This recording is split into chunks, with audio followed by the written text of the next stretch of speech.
Na, na, na, na, na.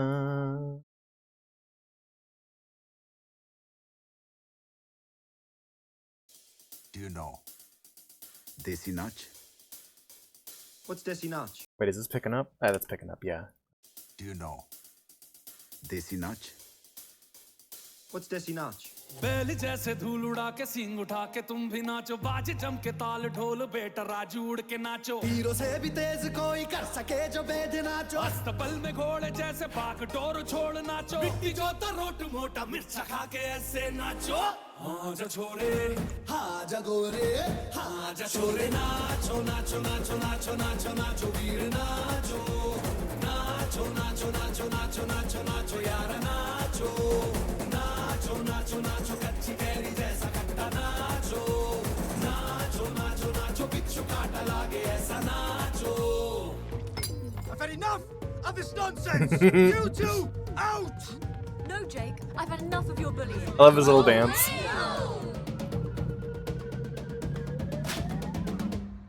Go!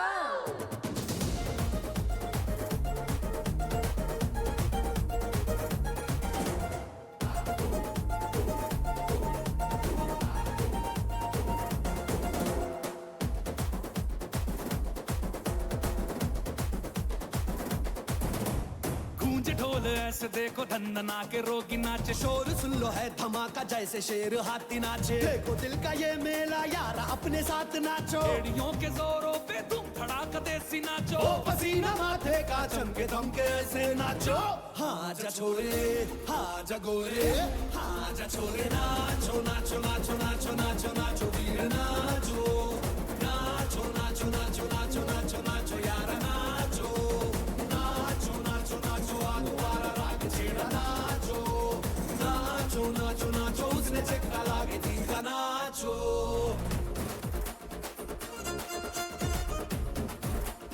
Bum, bum, bum, bum, bum.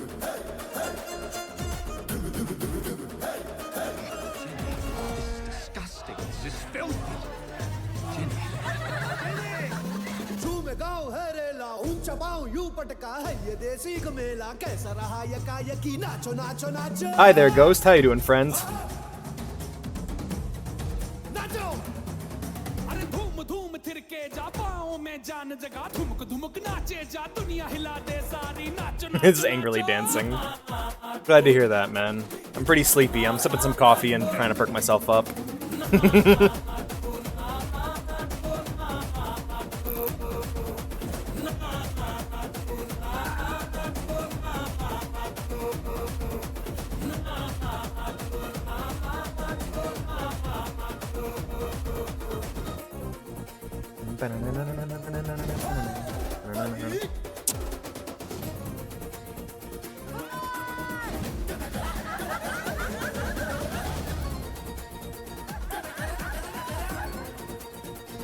What'd you get up to today?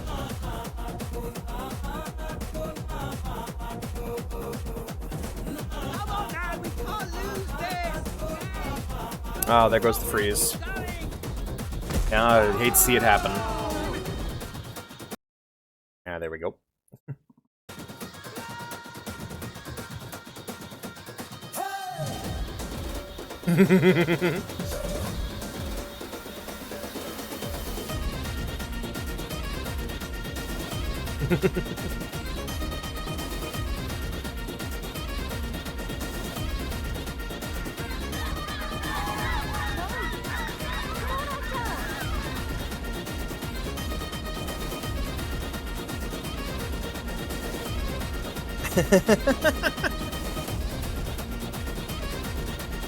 I guess it's because my music tastes are so broad, very clearly. And so it's like...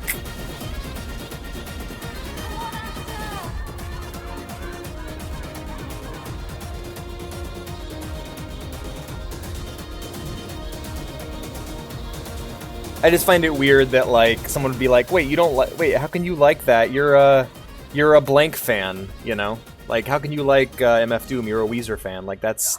Seems weird to me, personally. I don't know. That is a fun animation idea, though. Like, come on, let's not just show every clip. But yeah, that's a clip from a movie Vey and I watched last night. We fucking loved it. Amazing film. Hello everybody, welcome to today's Dead Island stream. I haven't done any announcements yet, but for now, as far as I can tell, it's just me and Ghost. Welcome to the Me and Ghost stream, where I just stream for Ghost. It's very grateful. Anyhow, let's do my big Ghost. Gonna do some things different for this stream. The biggest thing I'm doing is I'm actually posting again to the Dead Island subreddit. So hopefully we can get some more people that are Dead Island fans into the chat who want to play with me, because I've been playing this mostly single player so far, and while I find that experience to be a really laid back vibe, not gonna lie, I kind of sort of love just going through these kind of games on my own. I don't like, this is the multiplayer game slot, so this is supposed to be for cooperative games that I play with the community. And, well, not a lot of people in the community have Dead Island. It's kind of out of left field, and yeah. I had a small lag spike. I heard, like, the end of your question. Okay, no, I was just saying that I find that weird that they would find it weird that you listen to MF Doom and Weezer at the same time. I don't know, people getting their identity all wrapped up in a single musical artist or genre has always been kind of strange to me. To be fair, to be honest, though, my dad was like that. He was like, he was all about classic rock and metal. That was his whole thing. Like, he liked hair metal, and that was his whole thing. Anything outside of that, he had a few modern artists he enjoyed. Like, he enjoyed some modern alternative artists, but they were like really popular bands that he would just shit all over. Like, he just shit all over Green Day, he shit all over Nirvana. He just, a bunch of bands that people really like, that I really love personally, he just shit all over. And it was just like, damn, Dad, you're so narrow-minded in your musical tastes. So personally for me, I'm more like my mom, who can jam to anything if it has a good beat to it. I guess that explains why I'm not the biggest music fan, as I'm just all over the place. I don't think I bought an album. I think the last album I bought was the AC/DC album, Black Ice. Before that, it was a couple Hollywood Undead albums, but no, the last album I bought was American Tragedy by Hollywood Undead. That was like, what, 2012? Like, it was that far back on the timeline. I should do an ad out of everyone if I'm going to be doing this. Server. Stupid Alex, don't forget. Alrighty, got the good old double ping going on. Buddy Holly in the right ear and One Bear on the left. Yeah, no, I find that weird, personally. I've always found it kind of weird. But I guess it's like tying up your identity in a game console. Because back in, like, the PS1 era, it made sense to, or back in the PS3 360 era, Hydrate? Oh crap, I gotta go get a water. Hey hon, can you bring me a bottle of water? Shit, she's in the shower. Be right back.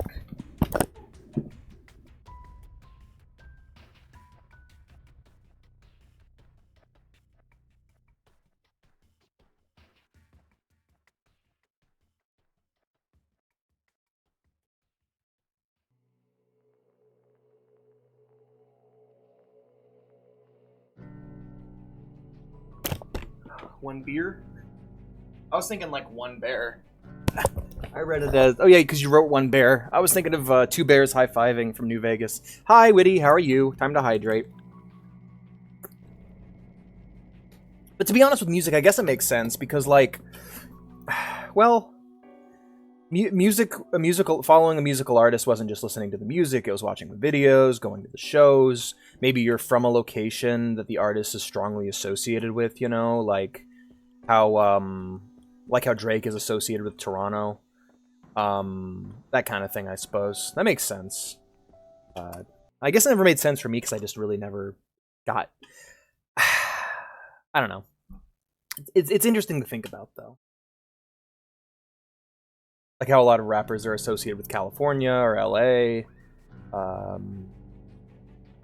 And then there's a specific kind of clothing style associated with liking certain artists. Like, yeah, like fashion is a big part of that as well. Just interesting to think about. It does remind me a bit of game consoles, but it's also a much stronger thing, and I guess it's just a part of culture that I never really associated with. It was never really a thing I was into. Despite being a Hollywood Undead fan and being into like certain emo and goth bands when I was when I was in high school, or when I was in middle school. I never really dressed all that differently because I didn't have income.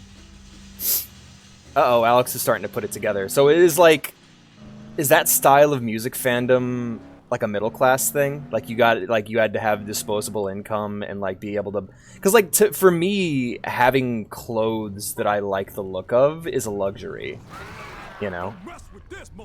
Like the clothes I got that I wear aren't clothes that I like. They're clothes that I have either handed down or I bought at like Goodwill. You know, I don't really have a lot of fancy clothes. You see MF Doom? MF Doom? I don't know anything about MF Doom. I know literally nothing. I've seen the mask artwork, and I know I've seen their name on like YouTube playlists where I listen to Gorillaz. Like I don't. They're like, oh, they're one of those artists that is associated with Gorillaz. I know literally nothing about MF Doom otherwise. Well, shit. Let's get rid of some of these zombies before I climb out of this car, shall we? Kept my streak, but I can't see video because school Wi-Fi. Lame. Well, at least you can listen to the audio, Pansy. What am I doing here? Take a look at the quest. Okay, okay. Got the gas stations and bring packs of juice. Out of the stock. Find Maggie, which I'm still working on, by the way. I still have not been able to find Maggie. Still have not been able to find Magaggy. Yeah, I'd say so. You're at rehearsals for your play, so you can't talk. Lame. All right, later, man. Yeah, it's definitely got to be. It's definitely got to be like a middle class thing of just you got to be able to have the disposable income. Because, like, I don't know. It may also just tie into my like natural loneliness I have, I guess, in a way where it's I have a difficulty getting into any in groups because I'm a very opinionated person and I have a hard time dealing with people just in general. Like, I've never been able to... Like, when I get into an argument with somebody, it's not like... It's not just, oh, that was an argument. It's... There is, like... My opinion of them is lowered when I finish an argument with somebody, sometimes. It's like... Especially if it's someone I don't have an attachment to. Like, if it's someone I love, or like a family member, or a longtime friend, that's one thing. But, like, whenever I get into an argument with somebody, like, that I just met, I'm never thinking, like, oh, it'll get better. My first thought is always, well, I just met them. I've known them for a very short period of time, and we've already had an argument, so how good can this friendship actually get, you know? I pant. Maybe it is kind of a defeatist... God damn it. That is kind of a defeatist mentality, I suppose. But, like, I don't know. It's more just, I guess a lot of time I act to avoid pain. Like, a common thing for me in a lot of games lately, especially MMOs. I love MMOs. I have joined, I think, 6 separate guilds that I have left in under a week or gotten thrown out of. Because well, usually it's me leaving. I'm almost never thrown out of things. I'm never that bad. It's just, when I get into an argument with somebody or have a disagreement, I can't talk to them anymore. I'm at the point now where I cannot speak to people I have an argument with long term, which is why I try to be so nice and cordial with you guys, because it's like, I don't think I could handle that shit long term. Like, I don't think I could actually deal with that. I don't know why. Like, I don't know why it's an issue with me. I guess it's just because you know what it was? It's because I had people around me that I'd argue with all the fucking time. And how close is this? That's way up there. Shit. Gonna have to walk this down there, huh? And I guess, here, let's set a marker on where I need to be. Check the 2 gas stations and bring 2 packs of juice. Okay. Do I have a line to tell me how to get there? Or okay, well, I guess we're going through this cave. Unless I can't get in the car. Alright, let's go around.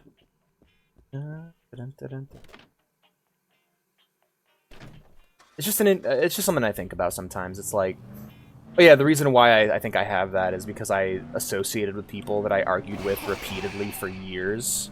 These weren't like fair weather friends. These were people that I just, like, I don't even think we were friends. I think we just had similar interests, and I spent time with them because we had similar interests. And it was just miserable and shitty and angry and bad all the time. Like, I just argued with them all the time. And I just put up with those people for long terms. And now that I'm away from those people, I'm just like the opposite. I don't put up with people that make me miserable long term. I don't have any desire to... The hell? Are you serious? What the fuck? Why did it move the marker there? Okay, okay. What the hell? Alright, check the 2 gas stations. That's the base. So I guess it would be all the way over here, which would require me to drive. Okay. Alright. Fair enough.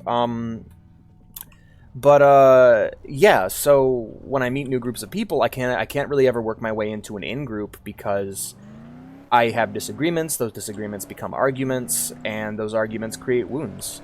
The last group I tried to join, I think that was long-term, that I really put an effort in, was a group that it was a group here near where I am called West Michigan Geeks, and the whole thing was like I wanted to find like-minded people, and it's when I kind of realized that there's no such thing as a geek anymore. There's no such thing as like a geeky person, because everything there's just like, I don't know. Do you guys remember when you talked to another anime fan? Like, I don't know, maybe you weren't around long enough for this, but there was a period of time where if you met someone else who was into anime, they watched all the same shit you did. If you met another dude who was into anime, they watched Dragon Ball, Bleach, Naruto, and maybe a few other shows. Anything that was on Toonami. Like, the Toonami block was just a segment of fandom that you always had a way of connecting to people with, you know? And so... Jesus Christ, why is chat so quiet? What's going on, guys? Wake up, everyone. Might have to do another ping here in a second. But yeah, like, you would meet another anime fan, and you would always have something to talk about because there wasn't that many options. Jumped in front of the car. John lost control and we crashed. He's still there, trapped inside the car. You have to help me get him out, please. Okay, yeah, I can do that. That doesn't seem too hard. Okay. Oh, thank you. Quickly, over here. Yeah, what is going on right now? Hold on, let's check my... What the fuck is going on with this? Like... Is my... Like, are you guys talking in chat and I'm just not seeing... Oh, no one's talking. Okay. Let's check the numbers and we'll put this stream on life support if it's less than... Yeah, we'll see, because, like, I don't stream for dead chats, so take a look. 2. Okay, yeah. Alright, well, unless someone says something chat in the next hour, we're gonna go ahead and wrap this up. Because, yeah. Still here, just doing a few things. Alright, sorry. I get really bothered when the chat's absolutely silent. I would rather not stream at all than stream for a dead chat. It's genuinely miserable, and it's something that, yeah, I just don't like to do. I guess that ties into the... Yeah, let's go ahead and just do a triple ping now, because... Up.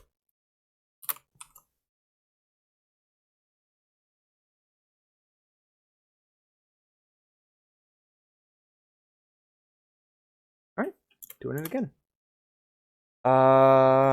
Yeah. Okay, so... Yeah, just...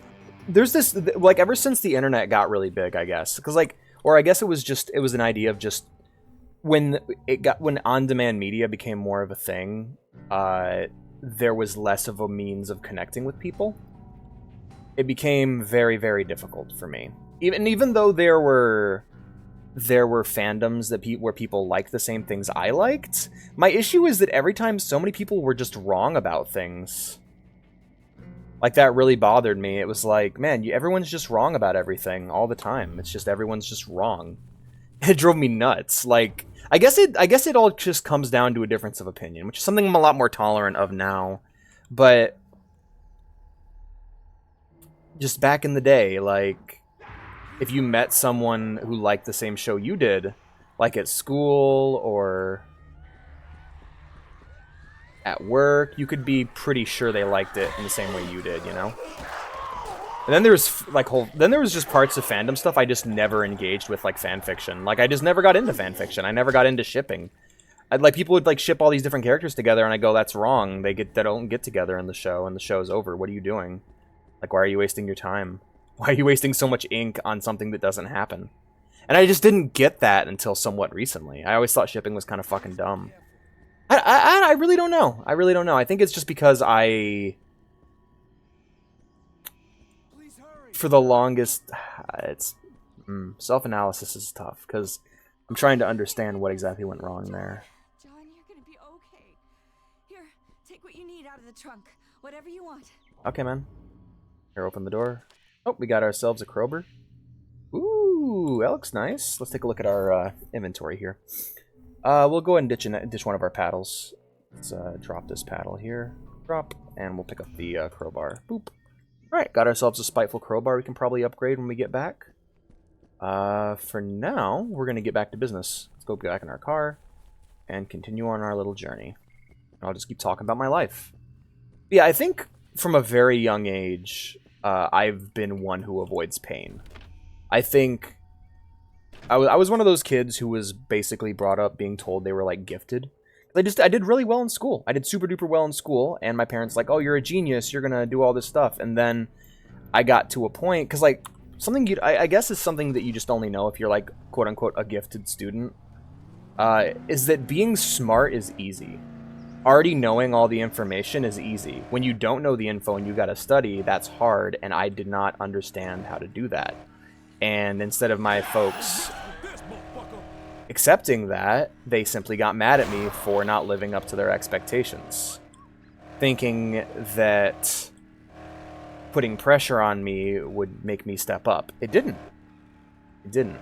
And instead the opposite happened, and I basically gave up.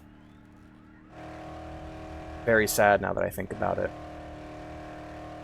I don't blame myself, though. I mean, I was a kid.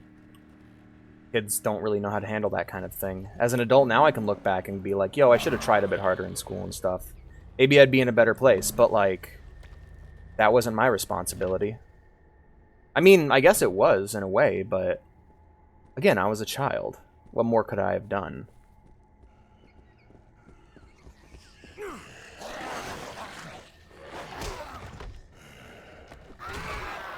Because, like, their first response was always getting angry. And I remember I got in trouble once for getting a C. Like, it was a C. And, like, the last year before, I was an F student, you know? I did terrible. I didn't even do my work because just middle school was so overwhelming. And then, yeah, it's just interesting that it's just, I don't know, thinking back on it, it makes me very sad. Alright, 30 minutes. We're almost at the 22-minute mark.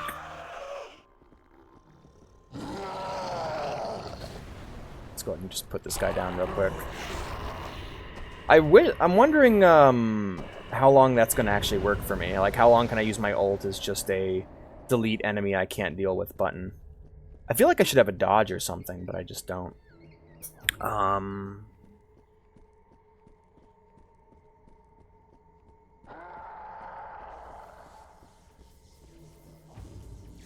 Oh, shit. Alright. Isn't C a passing grade? Yes, it was. And the thing is, the standard should have been lowered at that point because... Yeah, and then instead of asking me why I got a C, they took my bike away. And it's just like, it just made me kind of realize that my parents were very egotistical people. And it didn't matter. It didn't matter that I was doing good or bad. They just wanted to feel like they were being good parents. Let's see what we got here. By disciplining me for being bad. And it was like... I don't know. Parents are very egotistical people, and I think that's a mistake. I think parents have no right to be egotistical. I think parents should lack ego completely, or at least should behave in a way where they give all to their children. Once you have a kid, you don't matter anymore. You exist to keep that kid happy. That's my mindset, you know?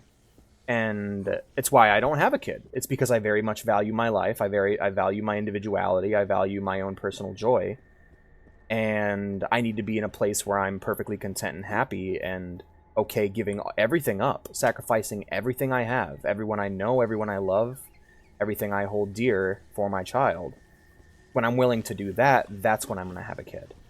That may never happen. And you know what? Good. There's enough children in the world already. I don't need to have a child.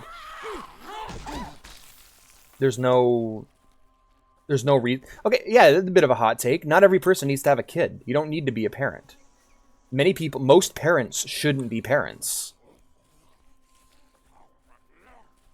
people were more selective and smart about deciding when they wanted to raise a child, there'd be a lot more happy people in the world. Did you mess up the first announcement? No, people just didn't show up, so I pinged again. I double ping sometimes. People don't show. Is what it is. But yeah, I'm just talking about life and stuff. I jumped on stream feeling a certain sort of way, so I guess I'm just talking about things. I want to get in there. Can I get in here? Got to turn the switch off first. But like, yeah, it's just. I mean, I know that may sound a bit crazy, but it's just. I think now especially we only need good parents. We don't need bad parents.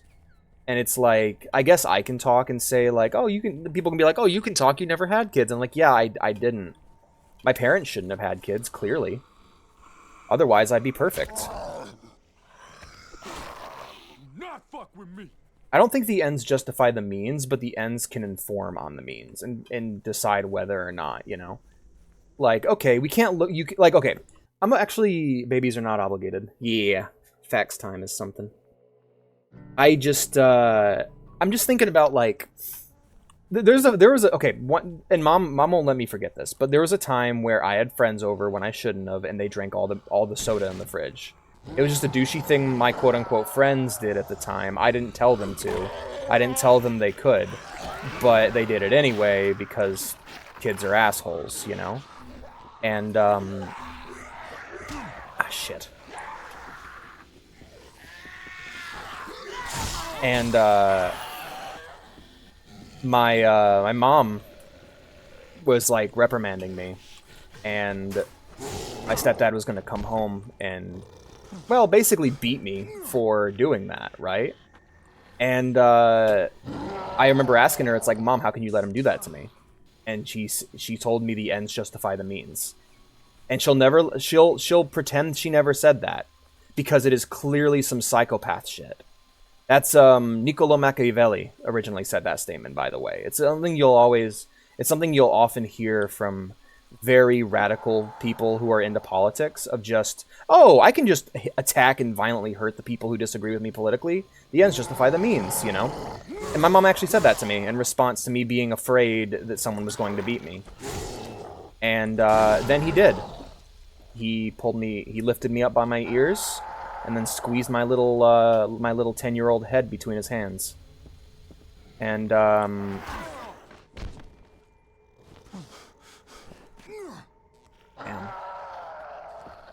I gotta give myself more credit. I've been through some shit. I see myself. I guess I see myself as kind of a privileged person sometimes. But thinking back to how I was treated by my own parents, it's like, man, I've had to put up with some bullshit in my life, huh? Yeah, no, but I do believe the opposite. I believe the ends can inform the means. They don't justify them, but they can explain them.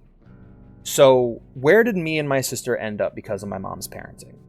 I ended up nearly dropping out of high school, just barely scraping by and having to cheat my way through senior year. I ended up as a criminal. I ended up as a very violent, angry person. And I'm just thinking back, like, okay, that's the result of mom and dad's and my stepdad's and my grandpa's parenting is what led me to this point. Now, I have responsibility in there somewhere, but there's a point where the buck's got to stop, and of course I got to take responsibility. And of course I try to. That's my job. However, looking back, you can see that my mom was wrong, and that their very arrogant, I'm a parent, therefore I'm right way of parenting was foolish and cruel, I might add. On top of that, my sister's awesome. She's quickly become one of the people I admire most in my life. My sister went from a straight A student to nearly being a high school dropout who got pregnant at 16. And it's like, yeah, Mom, you did such a great job. Just hopping by real quick. Hey, Nia. Yeah. No, of course. And I do believe that where I've gotten is because of me. And of course, Mom did help me out, but I don't know. One of the biggest conclusions I've come to in the last few years is understanding how shitty of a parent my mom was. Like, she was just so permissive to the awful things that happened to me. And it's like, wow, I need to give myself a bit more credit. I was not the little demon I thought I was. I made mistakes, yes, but man, I just think about the circumstances, you know? What's the new situation, my friend? Yeah, I don't know, I just think about that shit. It's like,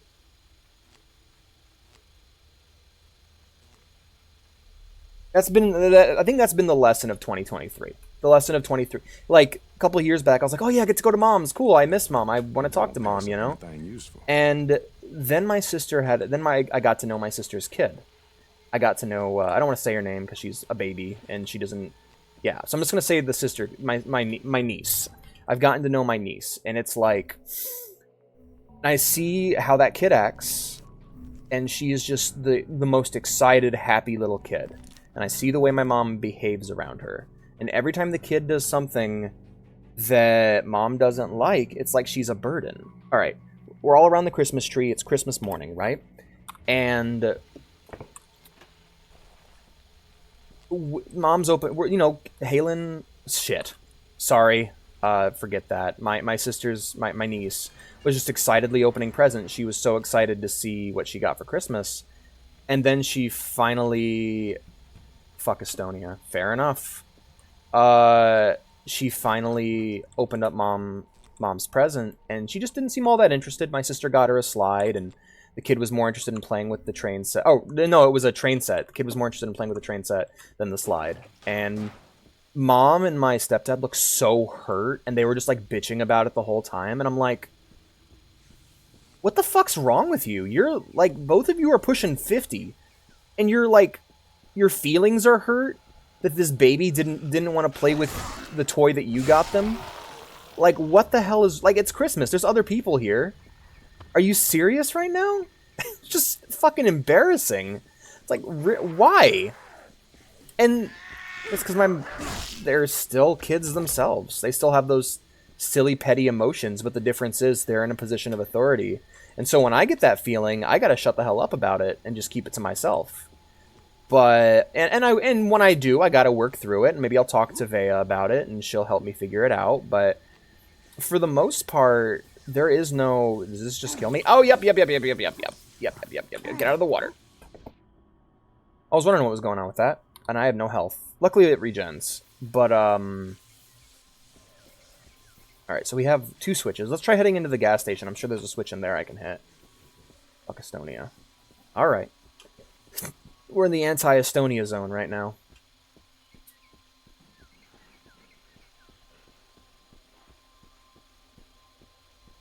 I need to be kind to my younger self.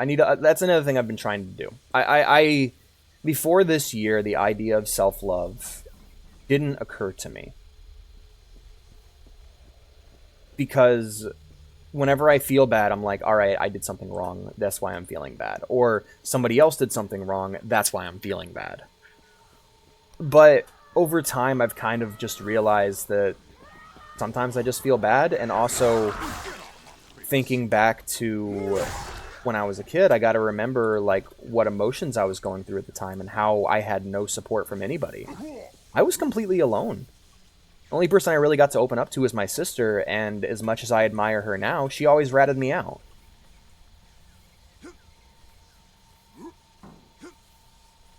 Because college, because of what the classmate's been saying about knowing it. So Father told Nia to bring up grades or no paying for Nia. No college. Yo, Blueberry Muffins, thank you so much for the follow. Welcome to the chat. How you doing, friend? Yeah. I'm glad you feel that way, Blue. Thank you very much. That means a lot to me. How the fuck do I get over there?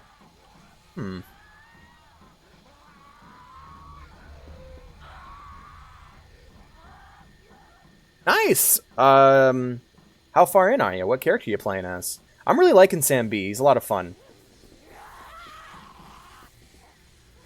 Jump across. Parkour. I don't know. You think I can? All right, I'm gonna have to ditch an item to pick up this machete. We can probably just ditch another. Like, I have a bunch of junk, bunch of junk weapons I don't actually need. Strong wrench. I know how to get over there, get up on the car, and jump in a proper angle to get up on the roof. Okay. Oh wow, look at him go! Man, I love that effect. Electricity don't look like that, but like it reminds me of electric weapons from Borderlands. God, you got okay. So I don't know if you guys knew this, because like I know Borderlands 1 isn't the most popular game in the series, but in Borderlands 1, when you used elemental weapons, it didn't just do elemental damage. When the enemies died, if you overkilled them it would cause them to erupt into whatever elemental damage type, and it would then chain to other enemies. So like if you killed an enemy with acid, they would explode and the acid would splatter to other enemies. Same with fire. Same with slag, or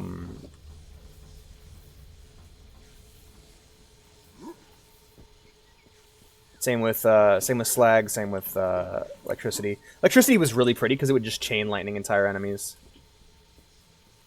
They do so much that their body would turn to bones. Yeah, they would catch fire they would catch fire after a minute. When that water started to dry up, it would just because like we wouldn't even see it while the water's there. But when the water dried up, they would just burn. God damn it. Alright, there's a way I can do this. I can do this. Yeah, I got an idea.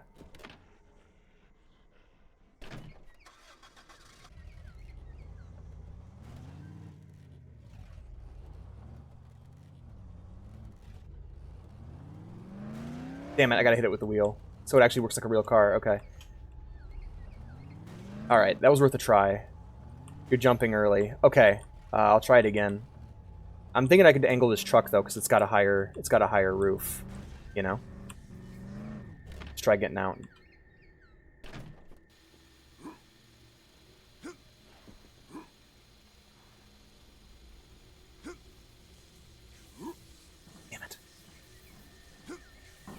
Then I'm jumping early, so... Yet. Is this an... Oh my god, I did it! Yay! Thank you! Get off my roof! Get down! Get out of here! Okay, yeah, you're not fucking around.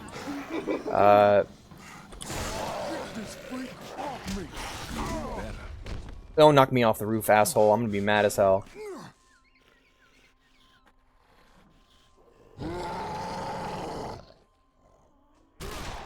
Alright, well that didn't barely do nothing.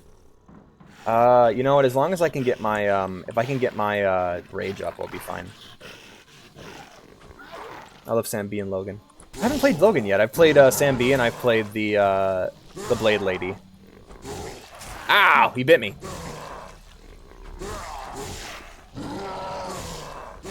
Got him! God, I love this bat chain. I love this bat, circular saw I made. Hey, I did it. Why was I even doing this? Oh, we gotta go get inside and turn the switch off so I can access the interior. Apple, apple, apple. Bitch. The aim assist is stupid in this game. Oh yeah, it fucking tugs you in that direction. Oh man. Would you, are you on, if you're on Steam, you can join me. If you want. It's up to you though. You don't have to. I'd appreciate the company though. Alright, so... increase money. Just the damage. That seems useful. Yeah, we'll go ahead and just... Oh, it's on Fury, though. Stamina cost. We'll just go ahead and do this so I can swing more. I play on Steam, though I am swimming, so maybe next time. Alrighty. God, the crate of apples just rushed memories back. What's the memories? Part of a swim team at school. Oh, nice! I wanted to do that when I was a kid. Never got the chance. Ah, boy. God, I sound like an old... man, I talk like an old man now. Isn't that crazy? Like, man, back in my day, I wanted to join the swim team, but I was too fat and stupid. I wasn't fat. I was just stupid.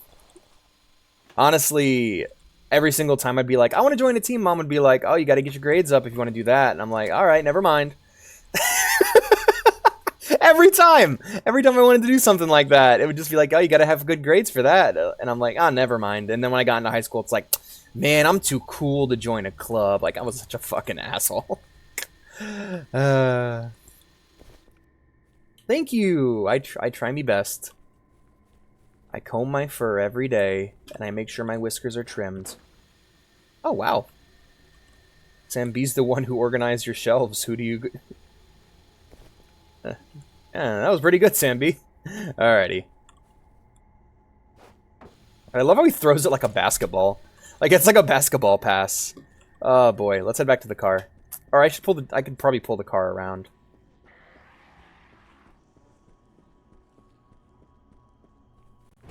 Oh! 6 months! Hi, Obi. How you doing, friend? Alright. Mark my way there, and we'll go ahead and just basketball toss this and run in that direction. I kind of like this yellow... That's taxi. Are you eating my exhaust? No. Goodbye. That was fucking badass.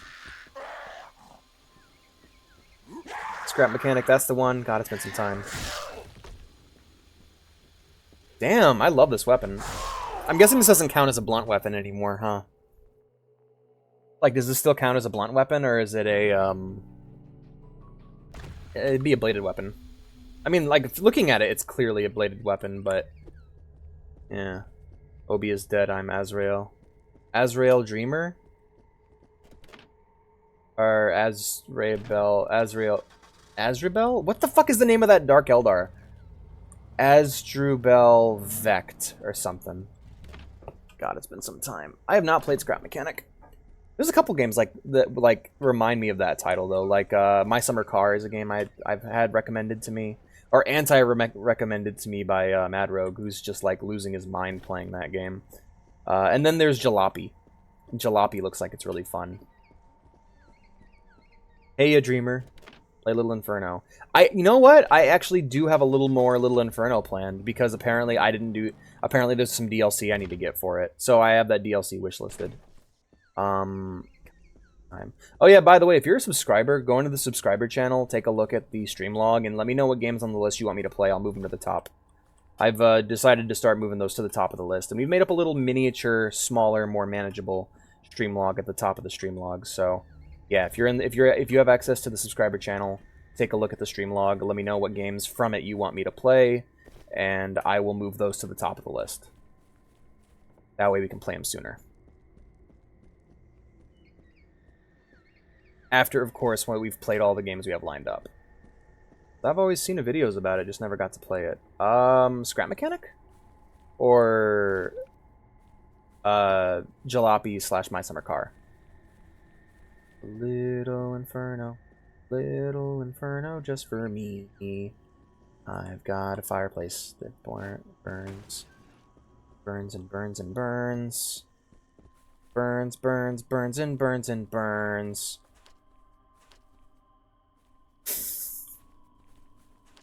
And that fucking game messed me up, man. It's such a good game.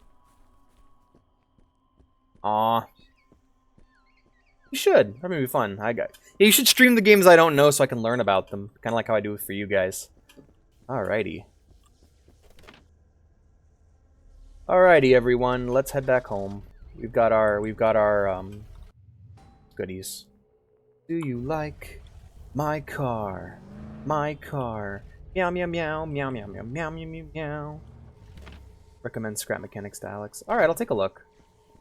See if it's the kind of thing I'm into. Because some games I'm just not into. But then again, okay, I'll be honest. That's a weird thing about me. And I think that's another reason why I'm weird. This is the why Alex is weird stream. That's what this is about.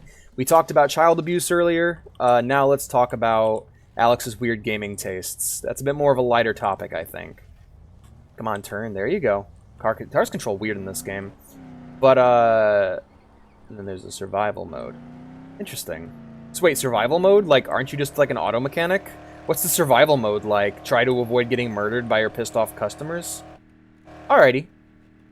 But like, I've noticed that I don't really have entire genres that I'm not into. Like, I say I'm not into Battle Royale, but I also said the same thing about roguelikes, and I guess it's just because I'm one of those people where it's like, I believe I'm wrong about most things. So if there's a game or a genre I don't like, I will play it until I get it, and then I'll start liking it.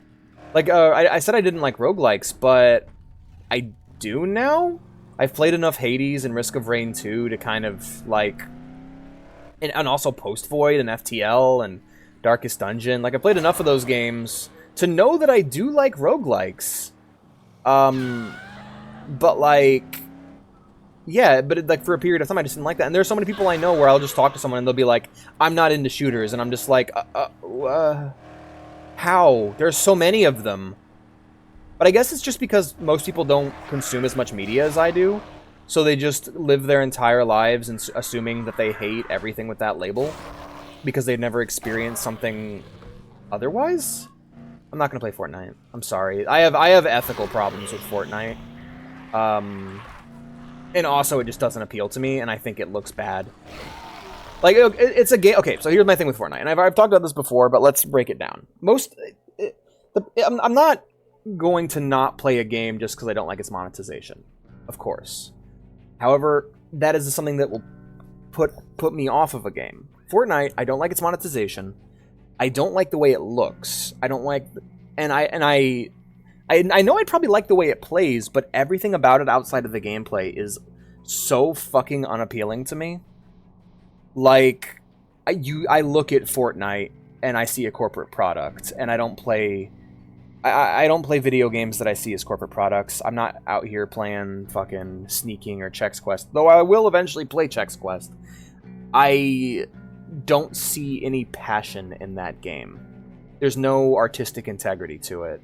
And I know that's, like, really fart sniffy. I won't deny that. But for me personally, my love of games is powered by excitement, it's powered by joy, it's powered by happiness, and appreciation of art. And even this, it's, like, janky as shit, but I love it. And that's why I can enjoy something like Stalker, in which the gameplay isn't great, but everything about it outside of the gameplay is super appealing to me. That's my whole thing, is it's just, like, I'm just not into it. I'll play Apex, I'll play... I don't want to play PUBG either. I'll play Apex. That's what I'll play. That's what I got. And then the reason why I still go, I don't think I really like Battle Royales, is I have yet to play a Battle Royale that I truly click with. I play Apex, but I don't really enjoy its main game mode. I don't enjoy Apex as a Battle Royale. It sounds like a fucking excuse to me. I'm good. I don't need to play Fortnite. There's a lot of other streamers who play Fortnite. It's not my thing. I'll play the games with the heart and the soul and, like, 3 people playing it. That's my thing. That's my ninja way. That's my Nendo. Yeah. It sounds like a... Yeah, like, I remember when Fortnite first came out, I was super down, but then it just kind of became cringe. Like, when they added all the fucking Vine dances to it, I was just like, that's fucking stupid. I remember there was a moment for me, when I was playing Fortnite, it's like, God, these character models look like shit. And I was like, they need to either add a character creator or let me play in first person. And they proceeded to do neither.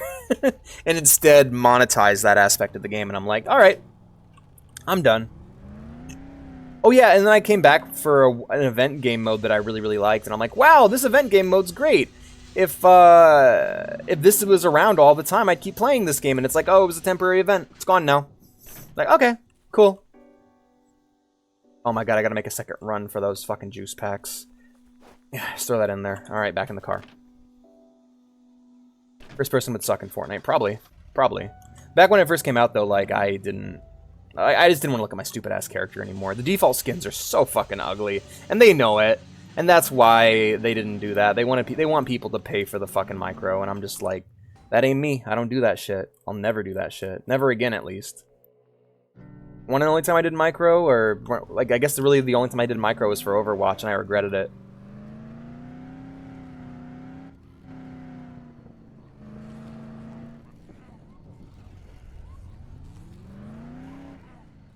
Yeah. That's the other thing, too, is it just... I don't know, I look at other people, it's like, oh my god, Aaron Yeager's in Fortnite, I'm so fucking excited, and it's like, really? Really? You just need to see a bad Eren Yeager mod. Those character models are hideous. I'm sorry. Some of them look really good. Like Jin Djarin and Master Chief look fucking fantastic. John Wick looks terrible. You know what it is? It's skin. Fortnite's like whenever a character has to show skin in Fortnite, they look terrible.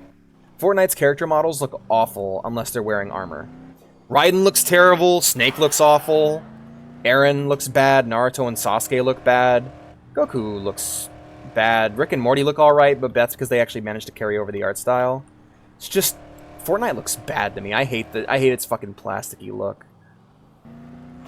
It's like it's not stylized, but it's not stylized like something like Warcraft, but at the same or it's not stylized enough like something like Warcraft or like Borderlands, you know, or League, but it's also not realistic.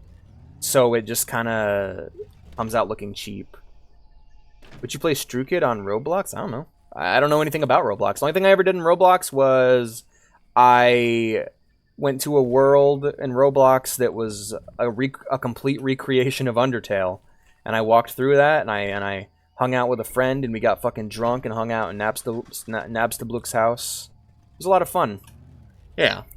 Like, I don't want to shit on Fortnite. I think that's a game that's a lot of fun for a lot of people. It's just not my thing. I can't enjoy a game that I'm actively disgusted by the look of. It's like Big Mouth. It's like Big Mouth, you know? It's like, I've been told that Big Mouth is really good by people I respect the opinions of. And my response is like, that's nice. I can't stand the way it looks. I can't enjoy a show that I can't look at.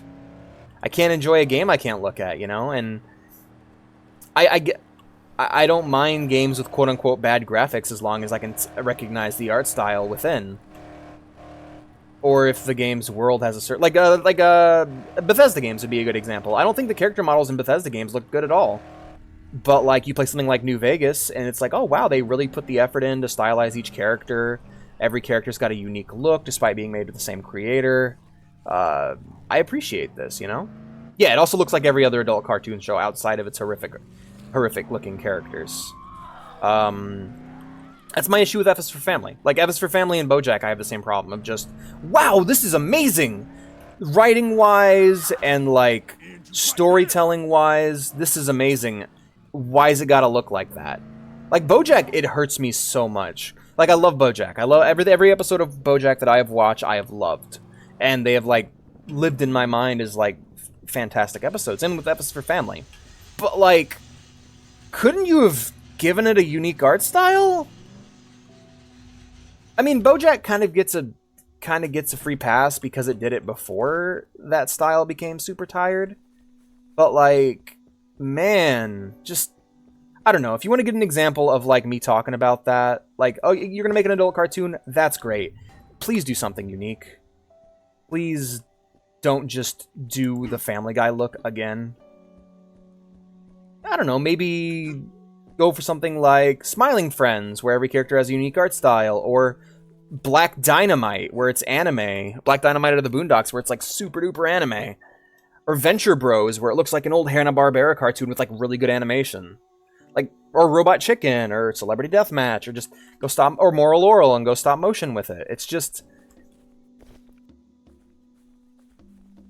yeah, Family Guy's my favorite of three as well. Like, American Dad just gets too mean. It just gets too mean and dark, and I'm just, I don't know, just feel bad a lot of the time. Whereas Family Guy, at least for the most part, early on, like, I haven't watched any new Family Guy.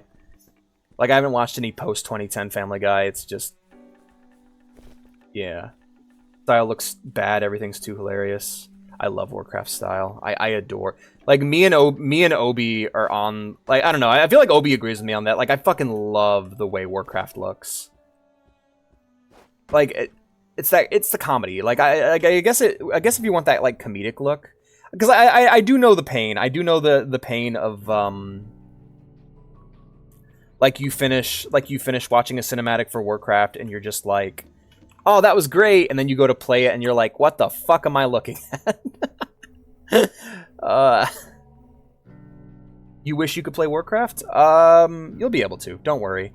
Oh, by the way, Obi, you didn't tell me what game you wanted. So I just put Warcraft 2 and Yakuza on there.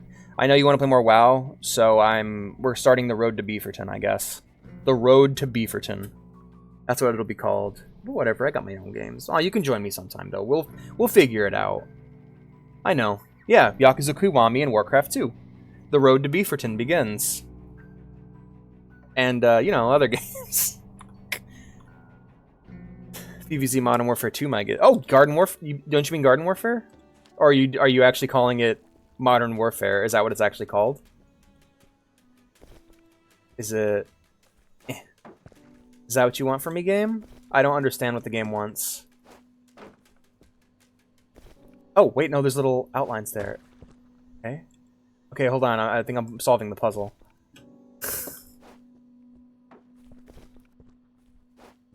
Fucking love the basketball toss he does. There we go. Oh, was there only 2 of them? Did I only need 2 juice packs? Did I overdo it? Oh no, I overdid it. Whoops. Beaverton's been lonely. Aw. Damn. You can keep playing if you want. I kind of really embarrassed myself in front of a really big guild on that server, and I can't. I fucking got into like a screaming match with the guild leader. It wasn't great, and I can't show my face around there for a while. I'm lying low. I'm lying low. Thanks, mate. I was losing hope. Drink the rest. That's Yes. what I was hoping for. But we'll start up again, and Beaverton could be something different, because, like, you enjoy being a fighter, but, like, I don't know, you seem to have an interest in the animals, so you should be a hunter. That way you can, like, capture the different monsters you like and have them as pets. Because you seem to really like all the monsters and stuff. I may have said some... I made a fucking fool of myself. I made a fool of myself, honestly. It was just... It's one of those things where I'm not, like, mad at them. I'm just really embarrassed. And it got really heated. And I'm like, at the moment I was angry, but now I'm just like, God damn it. Because, like, I was getting really tired of the people in the game. They were just being... I had dealt with way too many assholes, and I'm like, man... The only people you ever fucking meet in this game are, like shitty people. And we were just talking about it, and I made an offhand comment where it's like, it's old disgruntled World of Warcraft fans and Russians. And the "and Russians" part got me flamed hard. And I'm like, whoa, wait a minute. And my understanding, and this is what I thought.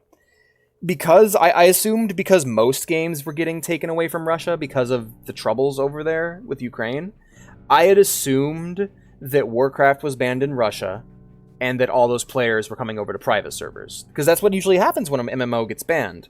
People will move... When people get banned from an MMO, they move to private servers, right? And I should get Beaverton to the high level first. You also want to be a different... No! We can't throw away Beaverton! I'm gonna have to play as him then! If you won't play Beaverton, I will. But basically I made that comment, and this dude just tore into me.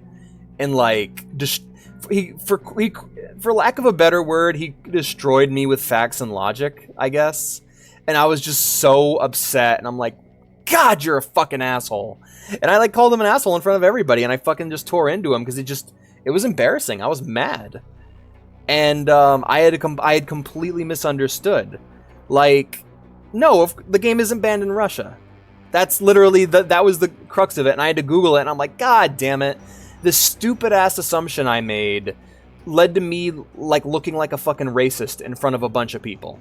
To be fair, I had seen a guild earlier that day called the Russian Empire.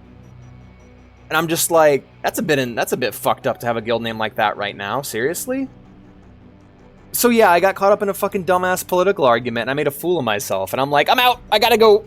I can't be here anymore. This is awful. This is embarrassing. I'm deleting my character, and I regret doing it because he was really high level. And I made a fucking fool of myself, and I ran. And that was the whole point. That was the whole thing.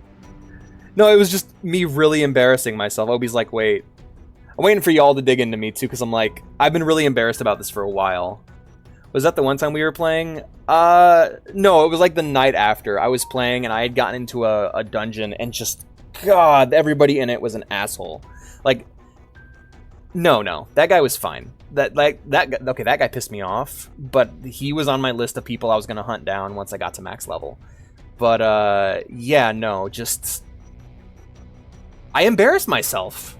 I just like that's what it was. I didn't want to be seen. I was like, I'm hiding. I'm in hiding right now. That's why I left. And honestly, I kind of want to start over on the other server anyway. I made a new character, Pix Pockets, and I've been playing with her. You know, I realized my mistake. I realized my mistake, and I just needed to destroy the evidence. Yeah, I do plan on coming back to the game, just not on that server. And I want to have the Asukara and Beaverton adventures, but on another server. But if you don't want to play Beaverton, I will. I'll play Beaverton as a hunter, because I think you being in the one in chat, Fox streaming, and you yelling, oof. But yeah, if you don't want to play Beaverton OB, that's fine. I got really attached. It's such an annoying thing that I do. I get attached to other people's OCs. Because sometimes people will make an OC and I'm like, that's amazing, that's awesome. And I do that in D&D all the time and I feel really bad about it. But I'll still play Beaverton. Thank you, friend. You don't have to if you don't want to. I've tried every frequency I can and nothing. Silence. No trace of that guy who said he could help us. Dominic's trying to boost the transmitter, but who knows how long that'll take. Meanwhile, everything I don't think you can race change. I think you'll have to make a new character if you want to race change. You should experiment and play with other stuff though for the time being. Maybe have your honestly starting a new character on that server wouldn't be a bad idea. Make a new character, like make an undead or an orc. Born to be wild. All right, yeah, man. How can I say no? How can I say no? Those things are everywhere, but I have a plan. There's a truck we can use to punch through. I saw some blokes pull an 18-wheeler with a broken axle out of a ditch with it once. Yeah. If anything hell yeah. through the tunnel, it's that rig. Guaranteed. Get to the parking garage. If you play as a Death Knight, it'll start you off. Then we'll worry about the rest. Like if you get to max level, you'll unlock the Death Knight class, which is a high level class. It starts at like level 70. It's really cool. But no, I just had a falling out, and I've my problem is, and I have a rule when I play Final Fantasy XIV, and it's that I don't deal with assholes. If someone's rude to me, I block them. That's at the end of the day. If someone is rude to me and I'm playing a healer or a tank, I just go behave or I leave. That was like it's that Psychic Pebbles animation. If I'm going, you need to be nice to me right now, I just go. If I'm playing a tank or a healer in 14, I'm just like, yo, fucking behave yourself or I'm out of here. And I don't micromanage other players.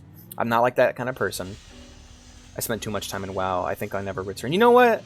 Hey man, that's fine. Eorzea has taken you into her loving arms. You have a good time there, man. I was never able to find a crew to roll with, but I still love 14. And when I play 14, if I'm a tank or a healer and people are being rude to me, I'm just like, yo, shut up or I'll leave. I'm a tank. You want to wait for another 30-minute queue? Or do you want to shut the fuck up and we can get this over with? I hate it when people tell me how to tank. Is there a catch to doing it? Catch to doing what? Oh, making a Death Knight? The only catch is that you have to just get another character to that level. It's known as a hero class.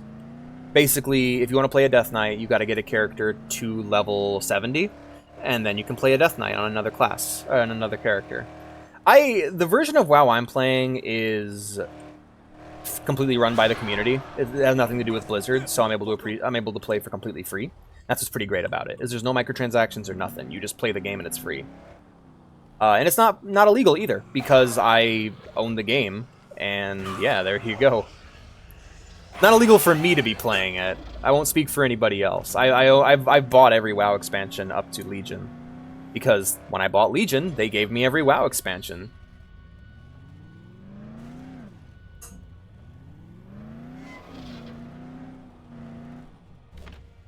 That being said, it's really funny because my ISP can sometimes detect when I'm torrenting things if I don't use a VPN, and that was the one thing they detected me on. I torrented an old copy of Wrath of the Lich King because I couldn't find the file, and also I had to get the right version of the game and everything. And my ISP is like, "Yo, we caught you criming." The one thing that doesn't exist in WoW. Oof. Yeah. Yeah, if you enjoy Hunter, or if you enjoy Warrior, you might want to give Rogue a try, see if you like that. There's also casters. I really love the Frost and the Fire Mage. Who is the Lich King? You'll find out. There's a game all about him. It's called Warcraft 3, and I'll be streaming that. That being said, yeah, so the Lich King is It's tough to explain. He's a fallen paladin. He was a guy who once had the power of the light, and after basically genociding an entire nation, first to stop a plague, but after his mind was corrupted to spread the plague, he has encased himself in the North Pole, waiting for his chance to rise again, and that's what Wrath of the Lich King is about. Is he's risen, he is awoken from his slumber, and we're going up there to kick his ass, and that's what Wrath of the Lich King is about. Oh, in the Death Knight class, you're playing as one of his guys, like one of his disciples, as like an undead paladin. We should remake that one WoW episode. I love that one WoW episode from South Park. It's so fucking good. That episode's the best. I don't know. It's like, why is it that South Park crossover episodes are so fucking good? Like, the Game of Thrones episode, the Game of Thrones saga. It's like 6 episodes, and it's the A Song of Ass and Fire, and the entire thing is themed after Game of Thrones, but it's about the console war. It's so fucking good. You start shriveling up, Lich King. Fall. Hey, this tastes different. Did you put something? Fall. Slam. Arthas is a fallen paladin. Lich King is something other. Yes, that is true. It's technically no, not Kel'Thuzad. Fuck, what's his name? It's the orc. It's the fucking orc. But yeah, the Lich King is technically another entity, and it's, yeah. I have more friendly interactions with players than for years in WoW. Yes, yes. The natural default state of being in 14 is to be nice. Most people you meet in 14 are very nice. And most people you meet in WoW are fucking psychopaths. But when you get to know them, some of them are alright people. And in 14, you get to know a lot of alright people, and then you get to know them and they turn out to be psychopaths. That seems to be the theming.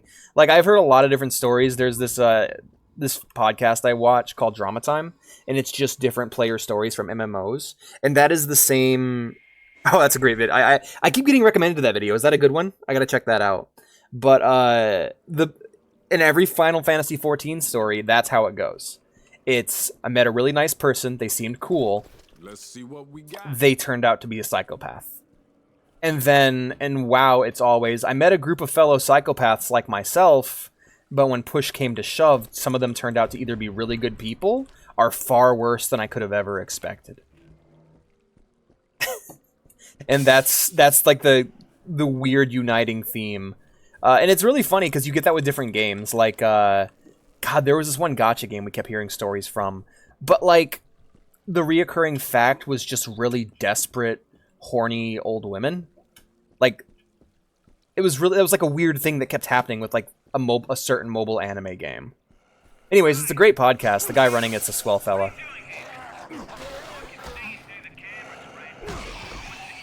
Hi, Davis. Nice to meet you. Would you kindly kill that zombie?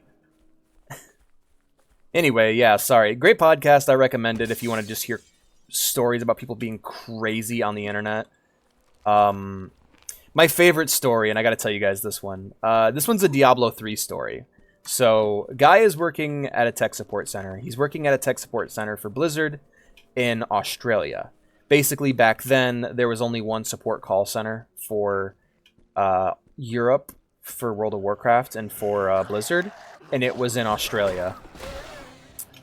And so, this one guy basically had to take all the calls for anyone in Europe who had issues with anything going on in the game. It was just this one dude, and that was his job. And one day he gets a call from an angry customer who's mad about the auction house in Diablo 3, which was super controversial. And he's just like, "Hey man, you fucked it up, man. You fucked up Diablo 3, the auction house." And this tired tech support worker, he's just like, "What?" And the guy's like, "Hey man, you fucked it all up. You ruined it. Diablo 3, you know, the auction house, you ruined it." He's like, "Really?" And he's like, "Yeah." Like, "Okay, say no more. We'll remove it." And the guy's like, "What? Really?" And he's like, "Yep, it's gone. It's done. We're removing it. Thank you. Thank you for letting us know. Can I help you with anything else?" And the guy's like, well, no." He's like, "All right, then have a nice day." And he hangs up the call. And so tech support guy just goes on with his day. He goes to bed.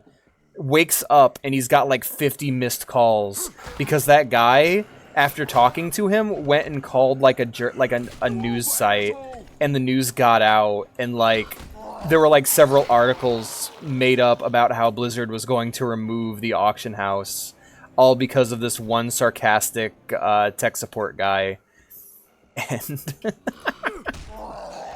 and the guy got fucking fired because of it. Because of course he did. He created a PR shitstorm for Blizzard.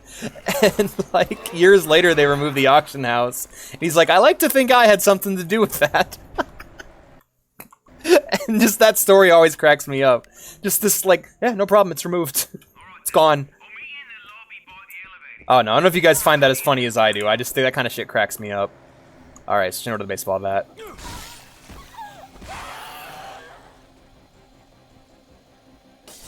Oh no, chat went quiet again. Whatever will I do? Alright. What do we got here? We got ourselves another snack. It ceases to exist without me! Yep. They thought of him. They're like, hey, what? That guy was right. We should have removed it altogether. I fucking love that, though. Just like... And it's gone. Good shit. God, I need to watch more South Park. I just... Some of my favorite episodes of television are on that show. I fucking loved all of that. Fucking episode where the economy goes under, the recession episode. I think the DVD, I think the name of the episode is The Passion of the Jew, and it's Kyle trying to get a refund for the Margaritaville machine his parents spent way too much money on. And like he travels, oh no, it was Stan. Yeah, he travels across the United States, and he finally gets to the, I think he gets to like to the fucking White House or whatever, in order to try to get a refund because he just kept taking it up the chain. And they're like, all right, we got to consult the chart to see if we can get you a refund. And like he gets into the room and there's this giant dartboard on the floor, and one of the guys pulls out a chicken and like just cuts the chicken's throat and drops it onto the dartboard, and the chicken starts running around with like blood spurting out of its neck until it finally drops dead. And they're just like, all right, you can have your refund. And Stan is just like so bewildered and shocked and angry about what he's seeing. He just smashes the fucking Margaritaville machine and leaves. Oh, it's so good. Is on crack. What's going on with the Hazbin Hotel Reddit? Apparently the fucking Omori fandom is a nightmare. Like, that keeps getting mentioned to me. It's like, what is going on with Omori that makes people so mad? This good game that people like. Why are people upset about this?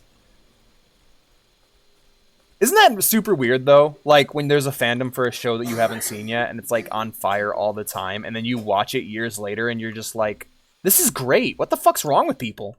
Like, that was me with, Attack on Titan and Steven Universe, but two very different shows. Unfortunately, this is as far as you go. Huh? The security system has locked the doors. I can still help you get through to the parking lot. But first you gotta promise me something. Scary sound. My partner Ken was trying to make his way here when he ran into a mob of those things.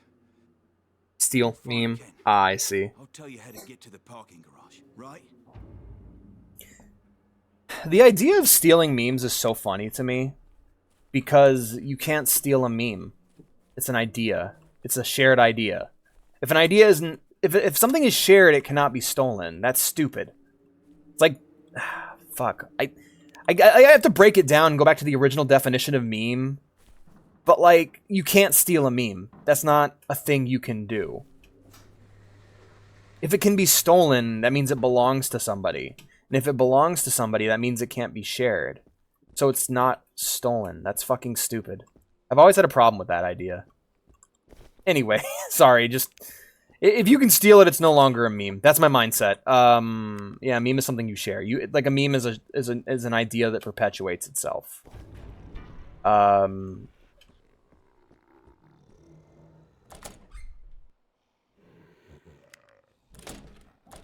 Actually, like, I guess I just actually the concept of memes, but oh, it's you again. Hello. Kill you. Moving on. Gotta deal with this big guy. You're a big guy. For you. Ow. Alright, switch over to my fists. Alright, no, we'll use the bat because I get some range in that. Got him. Hell yeah. Alright, moving on to my fists. My fimsts.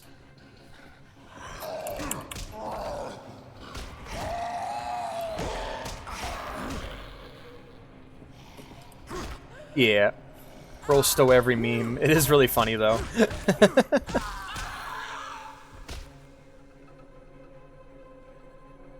Yeah, no problem. I can open jars. I'm useful.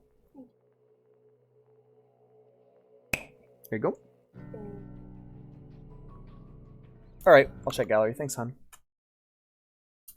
But yeah, there's like several shows that I was scared away from for years because like Attack on Titan and Steven Universe are the two that come to mind of just like, oh man, these fandoms are just perpetually on fire and pissed off all the time. And so like I didn't want to bother with it, and then I watched Steven Universe and I'm like, wow, that was a good show. That was actually one of the best shows I've ever seen. Like I fucking love Steven Universe and I love Attack on Titan. And those people are just crazy. And I'm watching Naruto, and I'm like, okay, I get it. Because Naruto's the fucking opposite. Where I'm like it's one of those. Oh my god, wow, yeah, they're flipping out, aren't they? Holy shit. Well, these people aren't like making death threats or nothing yet. But yeah, Naruto's one of those things where it's like, man, this fandom's perpetually on fire. I should watch Naruto. And then I started watching it, and I think I'm currently on the second arc of Shippuden. And I get it. I understand.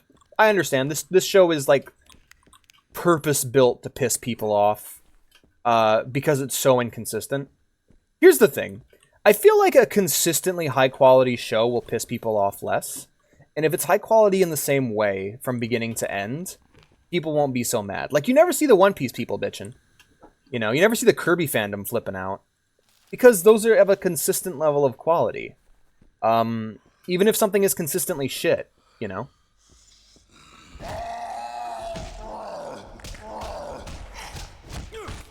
Like, Elder Scrolls fans are a lot more mellow than Fallout fans, I can tell you that much.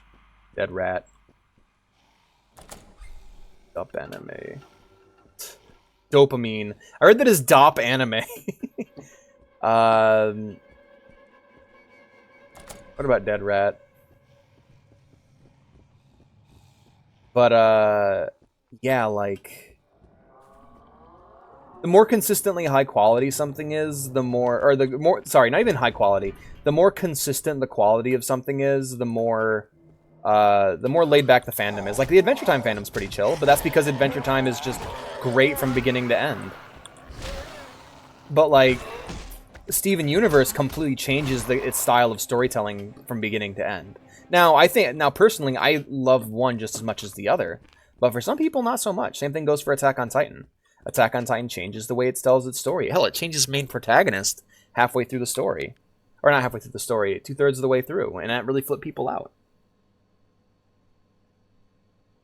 That's exactly what I was referencing. I didn't get it. That's fine. Well, yeah, with Naruto, it's like you go from these, like, really high-quality arcs that are just great from beginning to end, and then you just get into the crap. And it's like, why is this suddenly bad out of nowhere? Like, we just finished the Gaara... I don't know what it's called. I'm just going to call it the Gaara Retrieval arc, because the previous arc that I watched was the Sasuke Retrieval arc. That was amazing! Like, everything going on with Sasori and with Sasori's grandmother... I can't remember her fucking name. She was awesome.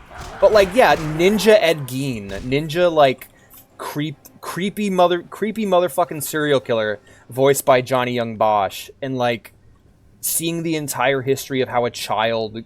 How like, an innocent kid goes from innocent kid to literal monster. And it's just, like, a fascinating arc. And now we're, like... I'm watching an arc in which characters... are fighting each other with powers that don't make sense, that they refuse to explain, and all the dialogue is just repeating shit we've already heard. Like, I'm like, oh, hey, Kabuto's here. Why is Kabuto here? What's Kabuto trying to accomplish? What's going on with you, man? You haven't been on screen in 10 years, canonically. What's going on with you? And Kabuto's like, so last episode of Naruto. And I'm like, no, shut up. No, shut up and tell me why you're here. Tell me what you're trying to accomplish. And he just won't, and I'm so frustrated watching it. Maybe I'm weird, but I never like anime like Dragon. I mean, that's fine, man. Well, with Clone Wars, I changed a lot between beginning to end. See, I get the vibe that no one actually likes early Clone Wars. Like, I think the beginning of Clone Wars is something people just kind of tolerate. Like, season 1 Clone Wars, right, is something that people just kind of put up with in order to get to what happens later on. So I think Clone Wars fans aren't actually fans of season 1. So, and that's when the change happens. Season 1 to 2 is when it goes from like really basic Star Wars plot lines to weird genre pastiches and long form darker narratives, darker arcs specifically. And then you get to season 2, and that's when what's happening there. And so people are a big fan of the long form darker arcs and the short form genre pastiches that Clone Wars does so well. And people are more fans of that. There really isn't a fandom for pre season 1 Clone Wars. Yeah, exactly. People didn't like early season because one, it wasn't very good, but also it's like fans are impatient. That's something I've also learned is fans of things are not patient. They will, if a character isn't exactly what they want them to be right off the bat, they won't like them. So Ahsoka started off as a kid, and people didn't like her. People shat all over Ahsoka. And then 2 seasons later, she's one of the most beloved characters in Star Wars. It's like, yeah, because she grew. She grew up as a character and she improved. They didn't fix her. I keep seeing videos that are like the episode that fixed Ahsoka, and it's like, she wasn't fixed. She wasn't bad to begin with. She just wasn't the kind of character that you like. And that's fine. Sometimes I think everything ruins Star Wars. It's interesting to think about, because to say that something ruins Star Wars, you have to, I don't know, you have to be in a pretty, like, bummed out space mentally, I suppose.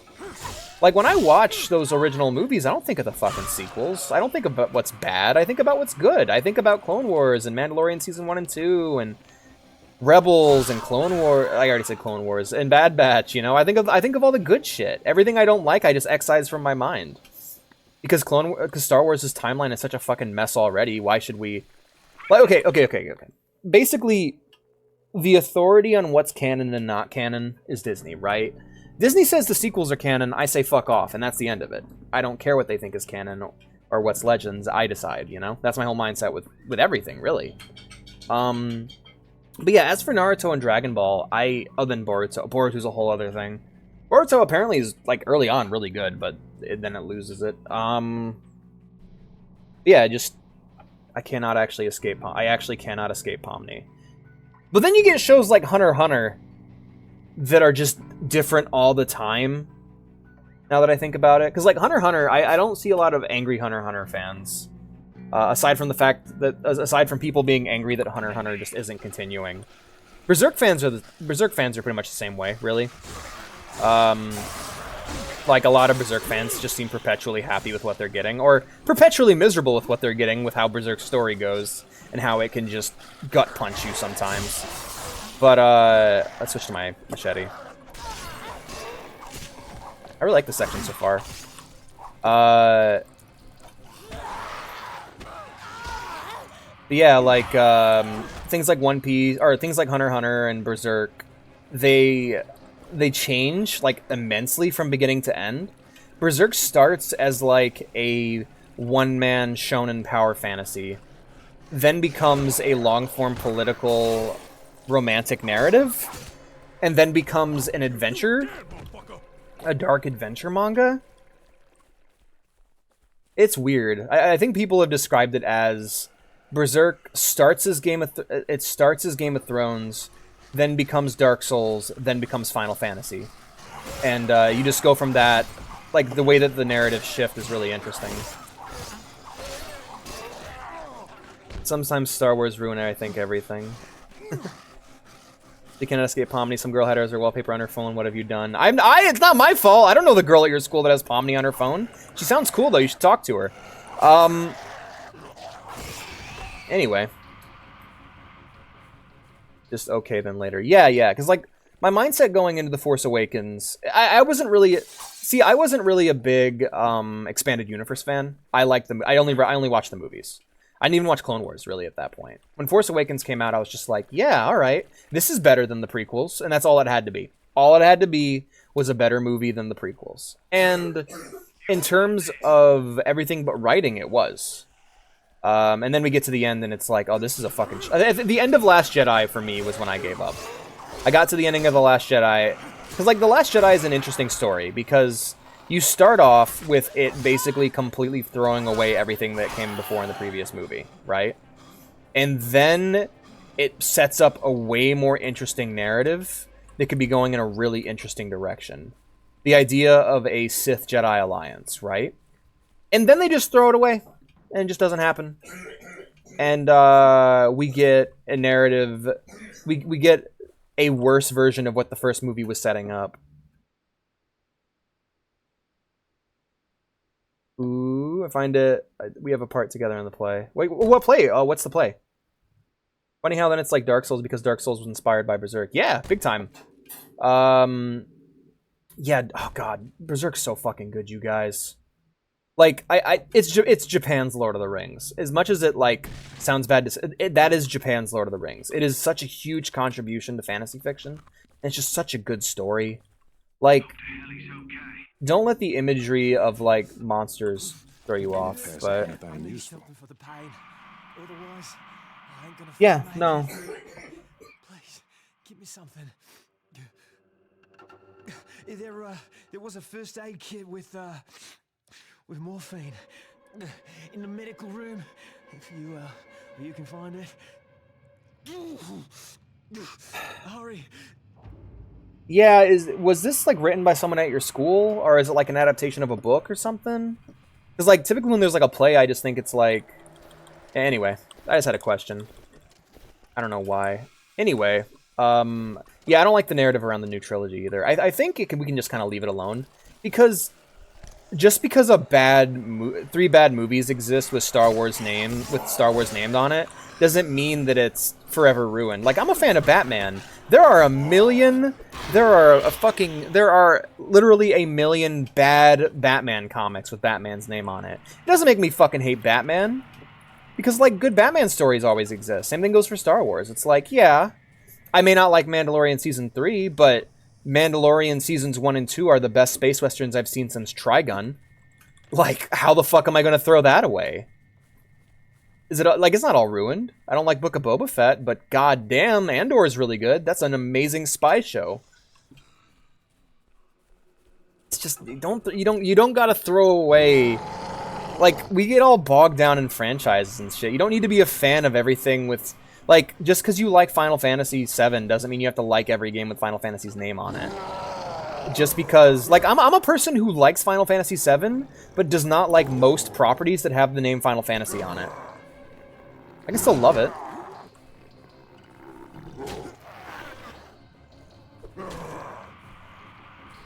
You should show your friend a clip of my stream. show her a clip of me doing a fucking impression. Omni, I have to attach this wire to your body. Why? It's for the part in the play, Pomni. Pay attention. For this next part, I will electrocute the living shit out of you. What?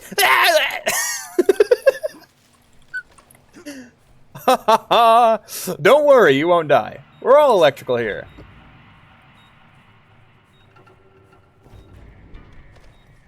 Hi there, TJ. The amazing Kinky Circus. All right. How you doing, friend? It's not real. Wait, what the fuck is the play actually about then? Got a morphine problem, dude? Are you just pretending to be injured so I give you drugs?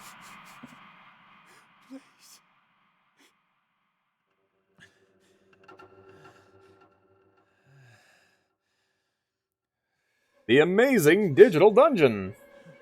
Just wanted to see it, Mum. Just wanted to see the puppy. So sorry I made you mad, Mum. I just... That would be me. Don't be mad at me. I just... Mm-hmm. Do you want butter noodle? Tomatoes. I kind of want tomato sauce. Yeah. That was fucking depressing. What a waste of morphine. Are you alive? God, could you imagine, like, fading away and you hear your medic say, that was a goddamn waste of morphine? That's gotta suck. Hello. You over, asshole! Yeah, we gotta move. Shit's bad.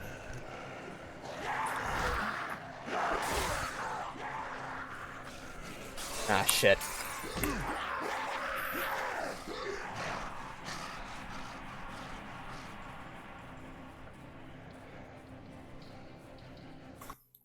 They're really...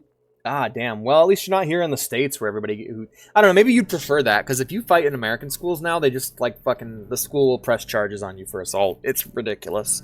But hey, if it works, it works. I'm not a fan of it, personally. I think kids fighting is kind of a natural thing, and us trying to stop it is just not good for them, but... Whatevs. Also, I don't mind Rey being the main character. I don't mind her at all. She's a Mary Sue, absolutely.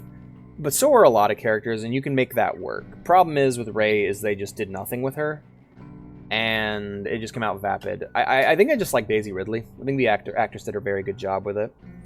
I still play as Rey in like Battlefront, but she's really overpowered, so there's that. But yeah, no, I don't think the issue was ever the characters. I think it all came down to execution, and I think they executed poorly. Nice.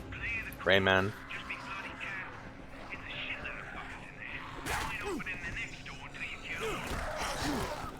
My weapon's gonna break. And I'm doing fine.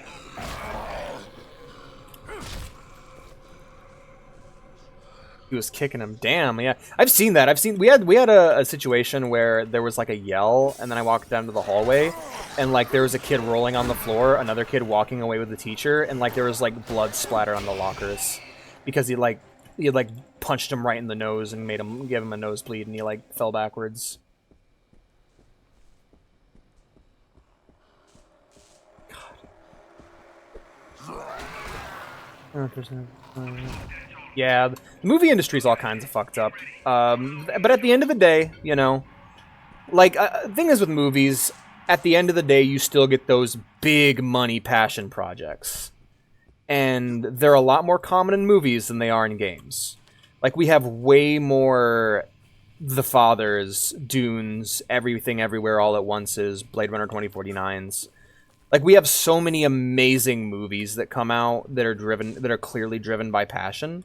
And it's like, yeah, so what if it doesn't say Star Wars on it? At the end of the day, there's other passionate stuff being made in the Star Wars franchise, like The Bad Batch, or like Jedi Fallen Order, or, you know, other games. But still, it's like, for me, personally, I don't get too bogged down in that. Like, I understand CG, like, CG being a problem and, like, the creative process of Hollywood being bad. But, like, I don't know, I don't see the Star Wars movie, the bad sequel trilogy, as being indicative of a larger trend. I just see it as those were bad movies that got made. What's up? What's up, Mike? Listen, the hotel security system is fried. Some of the security cams are deactivated, and some of the key corridors have been blocked, including the one to the parking garage. Like you said, Needs to Rayman. be rebooted. Luckily, you can reset it manually in a server room. But first, you gotta get past those bloody psychos. Like, I'm trying to think of the last big AAA sorry, not American, but like big AAA, not Japanese game that came out that was driven by passion and that was actually good. So, like, I'm not counting Cyberpunk because that was busted when it came out. And the problem is, like, I think the only thing that comes to mind is like God of War Ragnarok, but also that's like the latest installment in like a super popular franchise. They're really rare now. It's really rare to get the big AAA games that are just made for the sake of passion, you know? Like, we don't get Shadow of the Colossuses anymore. We don't get that anymore in games. Like, we don't get that kind of thing no more, and it's really sad. Baldur's Gate 3, that's indie, you know? It's made by a small studio. Like, I'm trying to think of an example of, like, a big budget... Yeah, we don't get Halo 3s anymore. And that's sad, you know? That we just can't get that in the AAA space no more, and we used to get it all the time. Like, we used to at least get one big, amazing AAA game once a year, and just, it's not a thing. Not anymore. And that's what's sad. That's what's really sad. Remember, Assassin's Creed, when that came out, that was like a weird artsy game. Like, that whole game was just this weird artsy thing that Larian, not a small studio. Yeah, it depends on how you define it. They're no CD Projekt, that's for sure. I don't know how many people work there. How many people... But, like, they're still independent. They're still at least grassroots. They don't have a publisher. Anyway. Regardless, I don't consider them to be as big as, like, you know, 343 or EA or Activision or any of them. Regardless of opinion on the matter. I don't know what's considered big or small, but to me personally, I would consider them to be a small studio. But I wouldn't count... I don't know, would you count Baldur's Gate? I don't think I would count Baldur's Gate 3 as AAA. I think it's amazing, but, like, yeah, I just... The problem is nowadays, like, we have indie studios that are really big. Like, what we would... Like, we have quote-unquote indie studios that are as big as AAA studios used to be. Like Halo 1 was made by, like, 12 guys. I think. I'm not entirely sure. Oh, God. Making a fool of myself again. I'm embarrassed. Regardless, it's very rare that we get those big AAA titles that are just products of passion. That aren't just made for the sake of making them because they're something people wanted to share with the world. And that's the issue. Whereas with movies, you get that all the time. You get, like, once a year, we have at least, like, we have constant new high-quality films coming out, both in America and around the world. Problem is people pigeonhole themselves. A lot of people just don't actually watch movies that often or go to the theater. And so what do they see? What do they see being advertised? They see fucking Marvel. They see new DC or Marvel movies. They don't actually go out and watch or look for movies they like. Like, sometimes I just go to the theater for the sake of going to the theater. Like, oh, I want to go to the theater this weekend. What's playing? And we'll look at the list, and on occasion, it'll be something really good, like The Father. Like, that was fucking amazing. Or, I'm trying to think of a recent instance outside of that, though, but really it's just, yeah.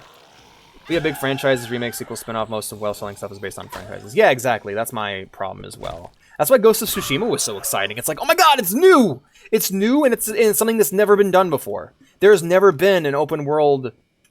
I'm proud of you, Obi. There's never been an open-world samurai game before. Like, I guess unless you count, like, Way of the Samurai, but you look at, like, 5 seconds of gameplay of that, and you'll stop counting it immediately. Or like Yakuza was really crazy too, but like it was a franchise. It was long running.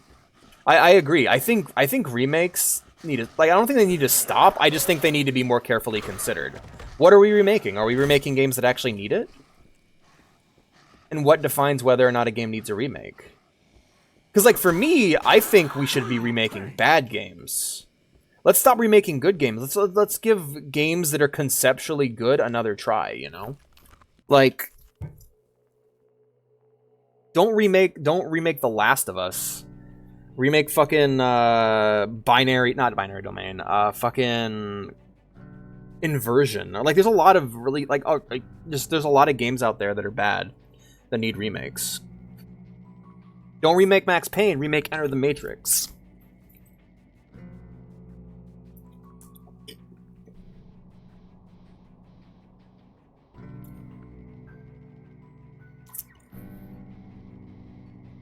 Yeah, and to be honest, some of those turned out really good. Barbie's awesome. And, okay, so my issue, like, I don't think they should stop making those movies. Like, I think franchise movies are fine as long as other movies are still getting made. Like, that's why I don't really get too much into the doomer mentality when it comes to movies, because, well, the reality is yes, we have Barbie and Spider-Man and Mario, but we also got Everything Everywhere All at Once, Dune. Like, there's so many amazing movies coming out every year. Most of them people just don't know about. You gotta, like, learn what directors you like and follow their career. You know, new Tarantino movie comes out, be there for it. New New Martin Scorsese. Oh, go Killers of the Flower Moon! Holy shit, what an amazing movie!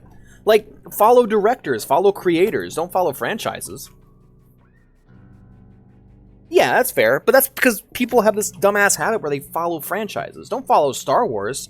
Follow the directors you like, and if they make a Star Wars thing, that's awesome, you know? What I look at when I go to find a movie, I look at the director first. That's the first thing I look at. Who's directing it? Who's in charge? Then I look at the synopsis for the movie. I go, who's directing it? What's this movie going to be? So, most of the time when I do that, I find things I really like. Occasionally, I'll see a concept that's so strong that I need to see it. So, for an example of it working that way was The Father. I didn't know the director of The Father, but the concept of it was so strong that I had to go see it. The Father is a movie about someone with dementia and just following their life and seeing how they develop. It is a on-film study of dementia. It's amazing. The door to the parking lot is unlocked. Bad games that are inaccessible should be remade. I agree. There are games that have a really good concept, but they fail in execution. So, like, for example, a good example, in my opinion, of a perfect remake is System Shock.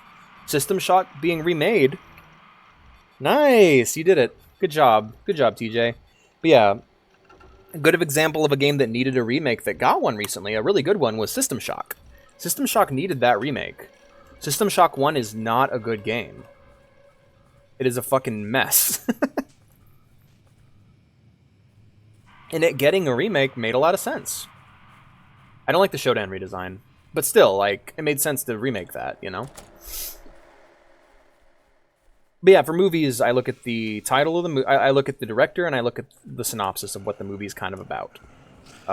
Something that worked out, like, sometimes that really works out, you know? Like, for example, I really like The Father.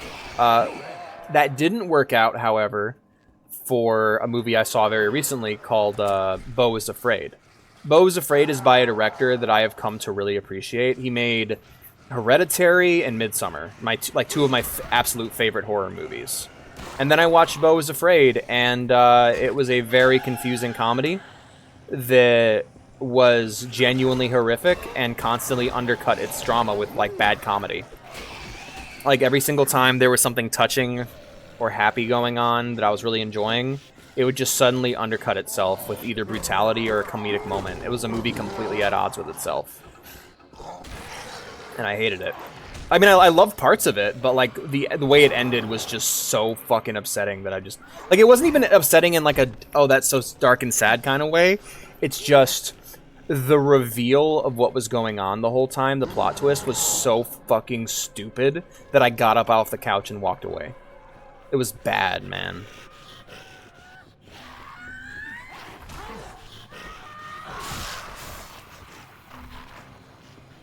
But sometimes it doesn't pan out, and at the end of the day, you just got bad stuff, you know? And I think that's the problem with a lot of Star Wars discourse, is people get way too caught up in these narratives of just, it's all bad now. Like, I remember people shitting on The Mandalorian. And people were like, oh, it's like Baby Yoda, it's so fucking stupid. And it's like, yeah, you mean that show you've never watched and you haven't seen? And also, his name's not Baby Yoda, stop calling him that. His name is Grogu, or the child. But seriously, if you don't watch a fucking show, shut up about it. Like, that's my take on that one. I watched Book of Boba Fett, so I get to shit on it. I watched Mandalorian Season 3. I know it's garbage. I was there. But if people on the internet haven't fucking seen something, yeah. His name's Grogu. Boy.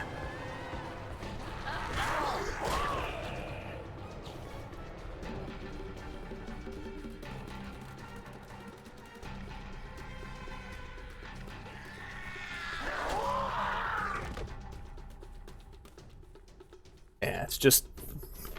Is it the toy? I mean, people see it and they think of a toy, but honestly, after watching it... I mean, have you seen The Mandalorian? That's the #1 question at the end of the day. But, like... For me personally, I looked at it and I'm like, oh, that's a reference to Lone Wolf and Cub. That him having the baby is a reference to Lone Wolf and Cub. It's a reference to an old samurai movie. Like a lot of Mandalorian is to send up to old westerns and old samurai films. And so when I saw that, I'm like, yeah. That makes sense.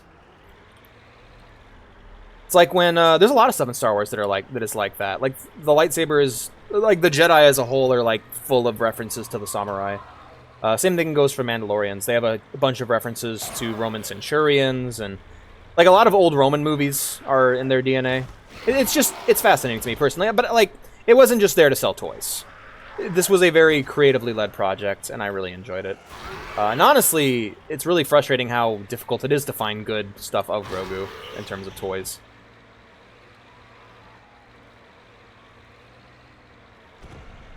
I think that's people, because the problem was people watched Rise of Skywalker, and then Mandalorian came out and they didn't give it a chance. I didn't want to give it a chance either. I was pissed. And then I watched it and I'm like, wow, this is a genuinely fantastic Western. I fucking love this. Mandalorian Season 3 though, hot fucking trash. Just garbage. Just absolute trash. So bad. I was fucking blown away at how awful that was. I didn't even know how to feel about it. That's what. If you guys remember, if you guys were there for Star Wars Month. Yeah, no, yeah. 3, you can feel it. 3, you can feel it. They fucking he leaves the plot, and then they bring him back in Book of Boba Fett. Why? So they can sell more fucking toys. That's what it feels like. It really feels like, nope, you gotta come back. We can't have the story without you. It's like, no, but you really can. Story ended. Like, Mandalorian Season 2 has like a perfect ending, man. The toy. That's really upsetting, man. Fuck that shit.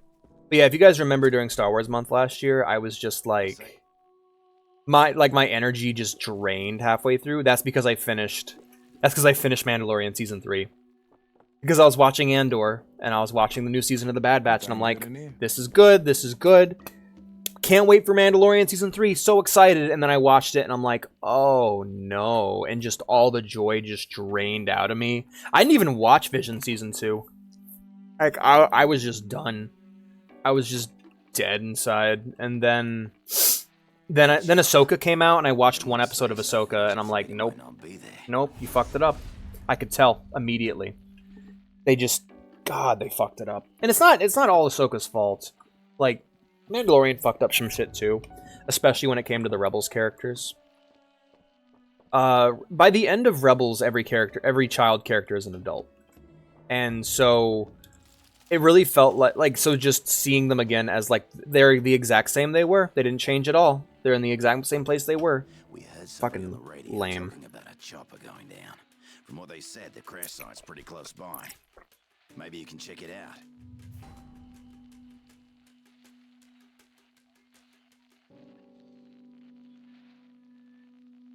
It's so frustrating, man. You just can't trust it. That's the frustration. It's when you follow a franchise, you're going to be betrayed. First, and then see if there's anything in the wreckage worth saving. If I ever leave School of the Cat, just know that, like, let's say School of the Cat eventually gets so big that it becomes a corporation, like fucking Rooster Teeth or Equals 3 or whatever. There will come a point where everything gets fucked up because you're just giving it to random people. You can't trust a group. You can't trust a corporation. Hey, we frozen? We frozen. Fuck. Water time. But yeah, you just don't follow franchises. That's what I've learned, is just you can't trust franchises. You gotta actually do research. You gotta look up, hey, what Spider-Man comics are good? What Batman comics are good? What fucking Superman comics are good? What Star Wars books, games, movies, shows, which one of those are good? And you gotta ask the community and find out. We still wait for Plush Alex. Dude, I've been thinking about it. That'd be a good goal.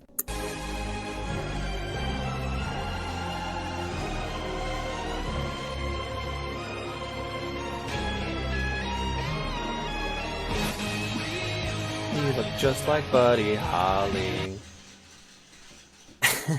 Plush Alex would be great though. I want to get if I get a plush, I want to get him little magnetic. I want to give her little magnetic hands, so that you can give her knives, like real weapons. You can make sure you can equip her with real weapons.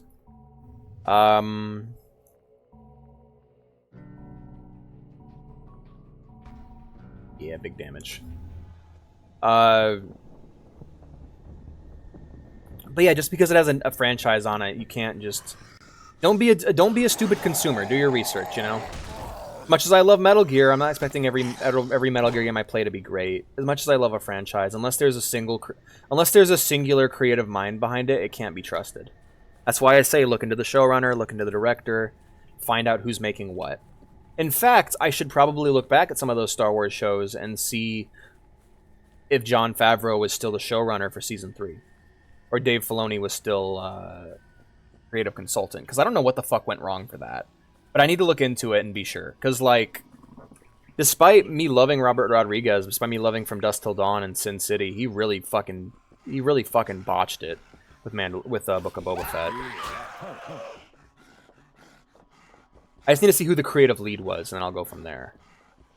Sometimes, though, sometimes there's just anomalies. Sometimes you just get sometimes you just get a Beau is Afraid, or a Thor Love and Thunder, or, you know, you just get, like, garbage made by good creators. Sometimes even good creators have their off days, you know?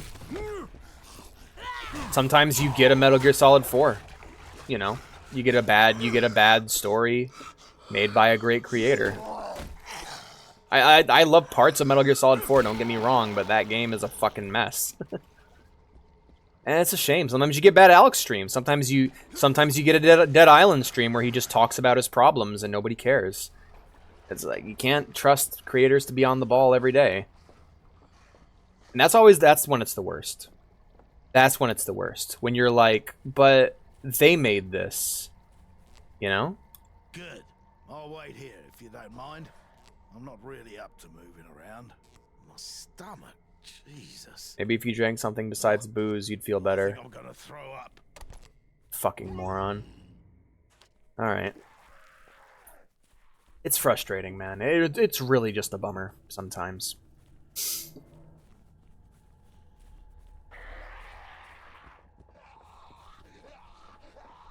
I'm trying to think of other examples of creators that just drop the ball. M. Night Shyamalan's a good example. M. Night Shyamalan has made some of my favorite movies of all time, but he's also made just trash. George Lucas, another good example of just... And you made some really good stuff. You made two of those Star Wars movies were really good, you know? I really like that Star Wars movie you directed, and I really like that Return of the Jedi movie you directed, and I have not seen a single other George Lucas film that I enjoyed. I enjoyed some of the episodes of Clone Wars he directed. Like, really enjoyed some of those. But, like... Yeah. Just, he's hit or miss. He's hit or miss. I guess.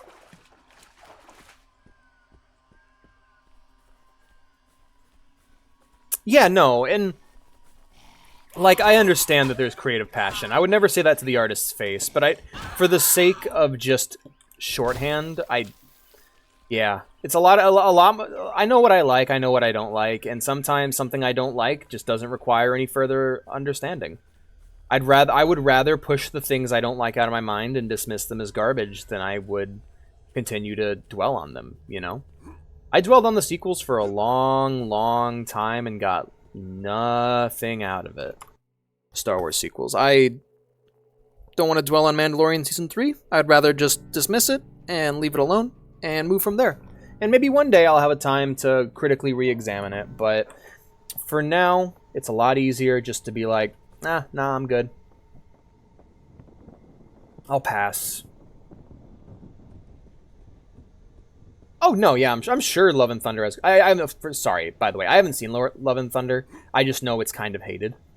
And I love the director. Taika Waititi is one of my favorite directors. I fucking love Jojo Rabbit, Hunt for the Wilder People, fucking What We Do in the Shadows, like the original documentary film. The show's great too, by the way, don't get me wrong. But like every single... Another one of those shows that it's just like, oh, wow, I just watched a random episode. This was a pleasant experience beginning to end. But yeah, no, good directors sometimes make bad movies, and bad directors sometimes make good movies. One of my favorite films is Falling Down, and the director of that really hasn't made anything else of note. Event Horizon, directed by the creator of the fucking Resident Evil films. He also made that really good Mortal Kombat movie. So we sometimes get bad directors that have really good films, or you get the worst ones, where you go from literally one of the best to someone who doesn't seem to be able to make a good movie at all, and that's Ridley Scott. Seeing Ridley Scott go from fucking Blade Runner and Alien and Legend, which I should probably rewatch because I hear that people really like that one. You know? And just, the bad thing is when it becomes consistent. That's when it's heartbreaking. Seeing it going from consistently good to consistently bad, seeing Ridley Scott go from Alien and Blade Runner to Prometheus and Napoleon is just sad. There was another example I had. Occasionally it's just a fluke, you know? Occasionally you get that one bad movie and then it just continues, you know? And that's what it is most of the time. Just make something you don't really like and you're just like, I'm not on board with this, and it's like, alright, you know? Robert Rodriguez will crap out a Shark Boy and Lava Girl, and then we can get back to the Spy Kids and the Sin City and move on from there. Or no, he also made The Spirit, never mind. Wait, did he make The Spirit? I don't remember. No, that was Frank Miller. I'm confused. You guys know that Frank Miller wrote the Ninja Turtles rap in Teenage Mutant Ninja Turtles 2? Isn't that crazy that he wrote that? You guys know who Frank Miller is? That's always the fun thing, is where you're just like, wait, do you guys know who that is, right? Oh, fucking Frank Miller, great example. Goes from fucking Dark Knight Returns and Batman Year One and Sin City and 300. And from there, it just fucking nosedives into Ronin and Holy Terror and The Dark Knight Strikes Again and Dark Knight 3 Master Race, and just it just bad comics, man. I wish I liked The Dark Knight Rises. I wish I liked the Master Race, but I'm just fuck it. Just I don't like it when Batman stories become Justice League stories. I like Justice League stories. I like Batman stories. I like them to stay separate because I don't think Batman works in that kind of setting. That's my say. Alex is just talking about... I'm just talking about nothing now. Taika Waititi, though, like, I haven't seen anything after Love and Thunder, so who knows? That's always the scary part. When you get that one bad movie after a string of great ones, and you're just like, are we gonna... are you the Love and Thunder guy now? Or are you what you were? And you gotta know, it's gotta be terrifying for a director, you know? Puts out a bad movie, and they're just like, oh, shit. People are gonna think that's who I like. That's always, it's gotta be a scary moment, you know. Like, I imagine Guillermo del Toro was fucking terrified after Crimson Peaks. Just like just made a trash movie, and it's just like, oh no, are people gonna think of, like, he must have been like terrified, like, oh my god, am I the Crimson Peaks guy now? Are people just gonna forget Hellboy and Pan's Labyrinth? And then he goes and puts out fucking Shape of Water, and everyone's like, whew. Oh, that was a close one. You were almost the Crimson Peak guy. Now you're the cool, sexy Fishman guy. Saved it. It's gotta be terrifying, you know? Holy shit!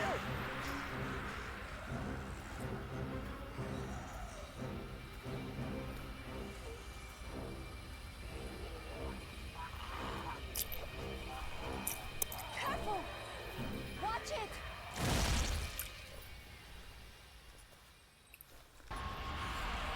Wow. That's fucking scary.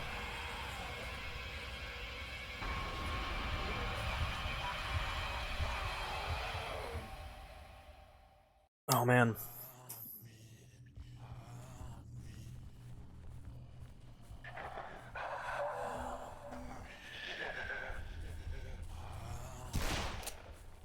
Need more bullets here. Got him.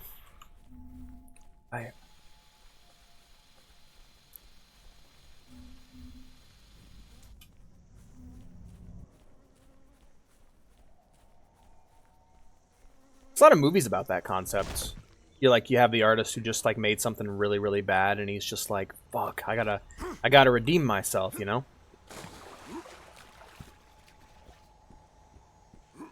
Because it's like, That's what must be really sad too, because the kind of people that follow them and actually know their name, those are the fans who are going to be really hurt when you mess up. Because that not only do they know your movies, they know you, you know? My name is Nikolai. As you can see, this Hey, piece Steve of Bloom. shit helicopter that was supposed to get me off this fucking island crashed. Figures, it wasn't Russian. We need to get out of here, my friends. Soon this place will be swarming with those things. Before we crashed, I saw a bunker by the beach. Once inside, it would be a great place for us to hide. I apologize for the eating noises, by the way. Unfortunately, it's surrounded by those infected freaks. If you can get us to the bunker, I guarantee I will get you off this goddamn island. Goddamn island. Get Nikolai safely to the hideout. Okay. You guys still there? Chat's gotten quiet. Okay, it is.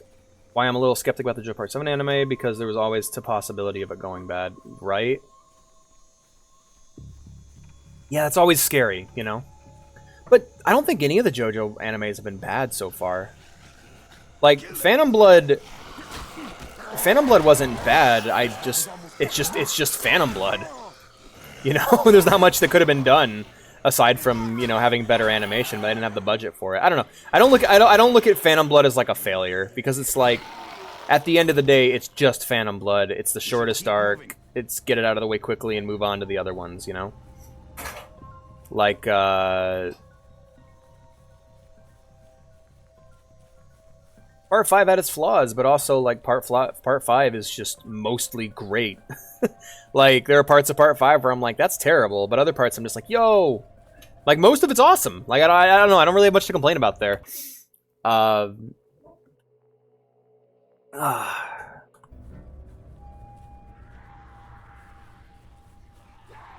like, when you bring in like a studio too, that's also tough. But like, again, I should try to learn the names of anime directors, because you can't just say, because like different artists work at different companies all the time, you know. And a lot of times studios will like slap their name on something they had nothing to do with. Like Death Note was directed by the guy who did Attack on Titan. Awesome. He was also the guy who directed High School of the Dead, which is trash, but I mean, I feel like that's kind of supposed to be trash, you know?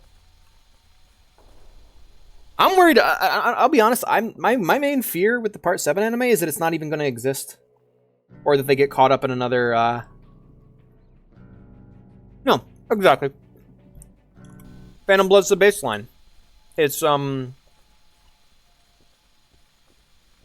the style of JoJo with none of the substance. Which, in the beginning, that's the hardest point. Like, if you can get past Phantom Blood, you're pretty much set for the rest of the series. And the beginning of Stardust Crusaders is weak, but once you get to Egypt, oh my god, so fucking good. Let's see what we got. Like, in my head, Stardust Crusaders was way worse than I remember it being. Or like, sorry. It was way worse than it was. And then I watched it and I'm like, oh my god, this was actually really good. Stardust Crusaders is amazing when you're not waiting for an episode every week. Spasibo, my friends. Yeah, exactly. It's like unseasoned chicken. It's bread.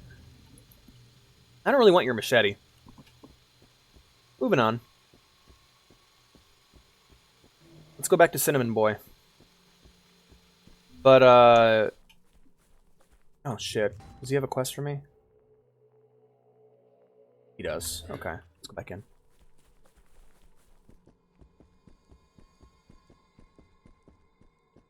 The helicopter crash was unfortunate. Normally, I would have called my comrades right after the crash to have them pick me up within a few hours, but... Did you change voice actors? Phone was also unfortunate. Alrighty, see you soon, Ghost. I need you to go into the city. Find my restaurant. Why are you Yuri Lowenthal now? Tell Sergey there to give you a satellite phone. Why did your voice actor change? That's so weird. You will be off this piece of shit island in no time. Interested? Yeah. Sure.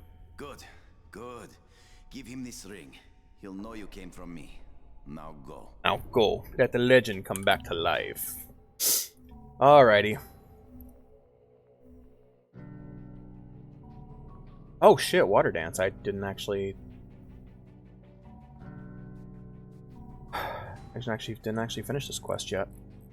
I should probably fast travel this, huh? At least until I get a car. Nah, we'll walk it. There's probably cool shit to find on the way.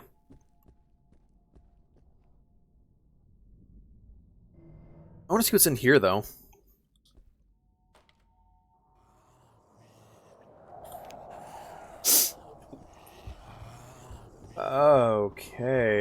Okay, we are getting the fuck away from that.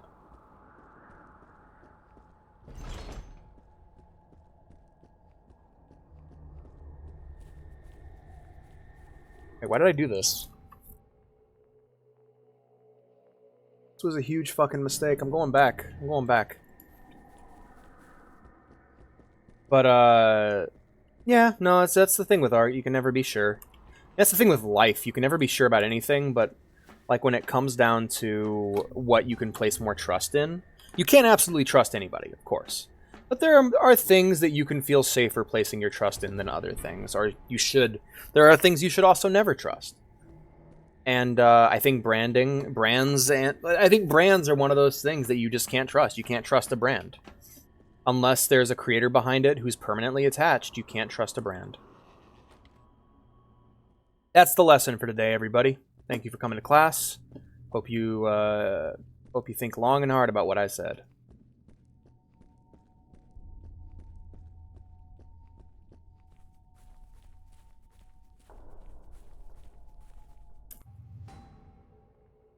Don't trust a brand, never trust a brand. Don't trust a brand, don't trust me. Alright, where am I going? I also love how my dotted line's not appearing on the map at all. And like it's completely fucked up.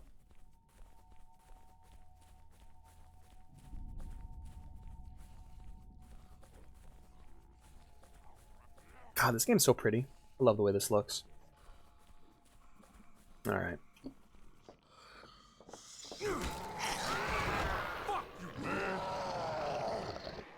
Man, would people really be sleeping on Thursday, huh?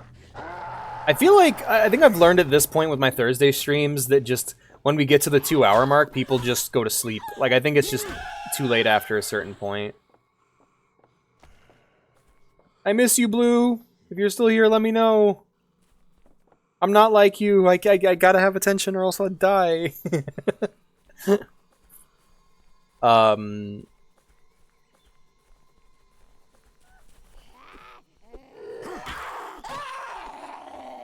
And also, another thing to keep in mind when it comes to opinions and such is there are people who value different things. Like, you know, like I haven't met this guy, but there's at least one guy who only watches Marvel movies and superhero movies for the cool fighting.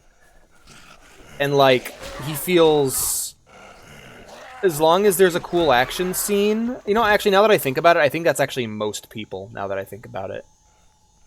Like a 90% of the audience that consumes Marvel movies are watching for the watching for the cool fight scene. I bet you a bunch of the people were just watching to see the Thanos storyline advance. I was thinking about that. It's like, man, ever since Endgame, people just stopped showing up to see those movies. It's I didn't. I stopped watching them because I was just like, yeah, that's the end. And I considered going back.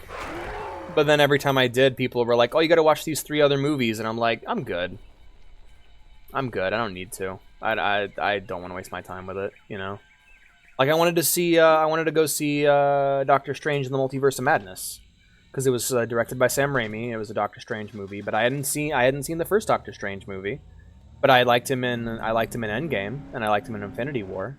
So I was just like, hey guys, I should go see it, right? And they're like, here's what you gotta see before seeing Multiverse of Madness. And I'm like, never mind, I don't want to watch those movies. And apparently it wasn't very good anyway, so, nah. You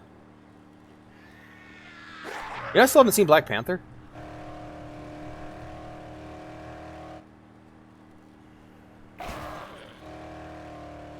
Oh shit, watch out! Ah, fuck. The best movies, though, are the good ones that come out of nowhere, where you're just like, what the fuck was this? I have no idea. Like, I watched a movie last night called Rise, War, Revolt. If you were here at the beginning of the stream, that dance scene, that's from that movie. Fucking amazing film. It's an Indian movie, Tollywood, as it's called, I think. It used to be called Bollywood, I don't know what changed, but, like, Indian film. Fan-fucking-tastic. I don't know how to describe it, other than it feels like India's Django Unchained, of just historical film, super over-the-top, super violent, about a pair of heroic characters during the British occupation of India.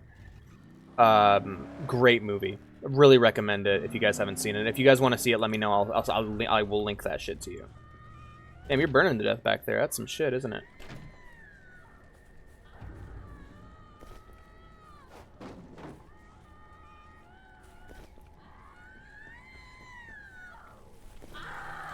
Ah!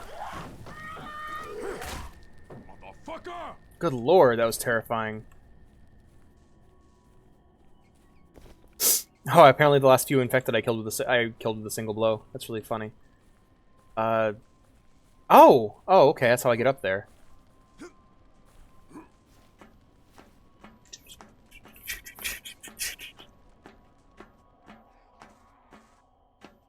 But yeah, that coming out of nowhere and just being as good as it was made me so happy. And to be fair, I had it. It was recommended to me by someone I tend to trust the opinion of. So, but like, man, that was good. I don't know. You gotta be open to new things, and you gotta also be willing to experience garbage. At the end of the day, you gotta. There's an inherent newness to everything you watch. When you watch a new movie, it might be good, it might be bad, and you gotta make peace with that. There was when I was so excited to see Dune, but there was a strong possibility that it was gonna be bad. But I trusted the director, I trusted the previous Dune movie, I did my research, so everything was looking alright. However, I didn't know. Could have been bad.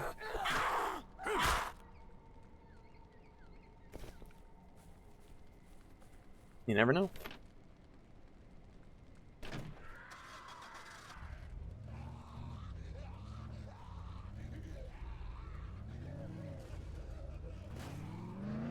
But just because, like, there are times when there is genuine structural issues with an industry. You know, I think video games are a great example of that. Comparing video games to movies is like, when we get to the point where there are no creative movies coming out with the budget of the non-creative movies, like we are with games, where trying to think of an original video game that came out, a completely original game with a new title, new franchise, and the only thing that could come to mind was Ghost of Tsushima. That's unfortunate. Elden Ring would be a good example. But like Elden Ring, Ghost of Tsushima, I can't really think of anything else. Sushiro? Or Sekiro? Sushiro is something different. But like Elden Ring, Ghost of Tsushima, Helldivers, but like that's a sequel. Yeah, it's rough in games right now for the AAA space, and I think more and more people need to migrate into the indie space and make it the new AAA space. That's what I say. I say we start over. All those people that are mad at the studio, leave and join an indie studio. Start from the bottom. Work your way back up. We got to rebuild things to suit the worker. Instead of a mass layoff, have a walkout. All of you walk out and make your own studio. If the guy in charge is really fucking everything up, get together and start from scratch. Form a union. Like, that's what I think is going to fix things in the games industry. But also, I'm in a position right now where I'm functionally the doomsday prepper of the video game industry, where I'm like, if it all goes tits up, I'll be fine. I'm gonna be fine. I don't have any strong. There's no franchise I'm following right now. There's no. All my franchises that I was following jumped the shark. So I'm in a position where, if everything just stops, I'm okay. I'll be fine. You know. . .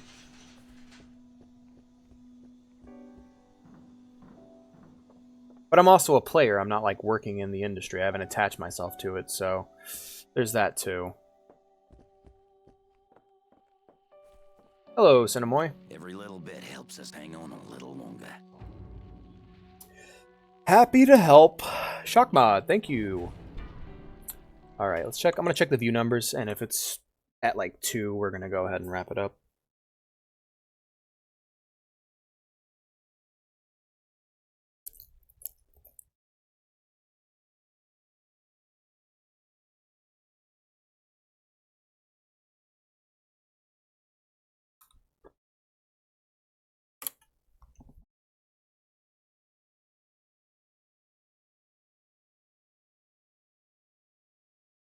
Doing pretty good. Hello, lurkers. How you guys doing? How goes the lurking?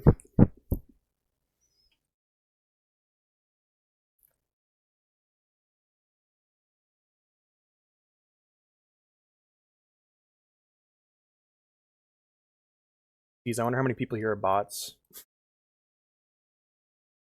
Oh, hey, Edgelords, how's it going? I was just looking at the viewer list and I saw you in there. Hey, Turtle, how's it hanging? I was just checking the viewer list. How you doing, man? I see you brought your beers. Are you ever a sober turtle?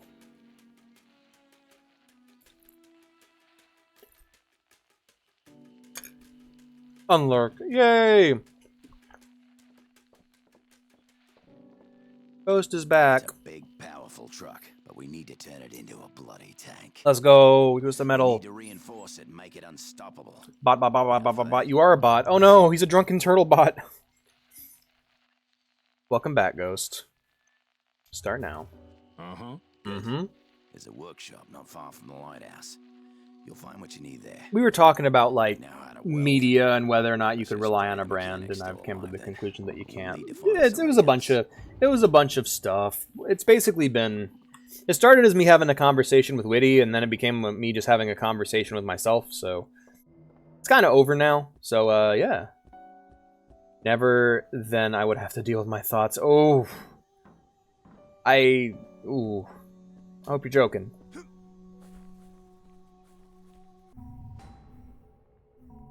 My new video, The Tragedy of Drunken Turtle. Sorry.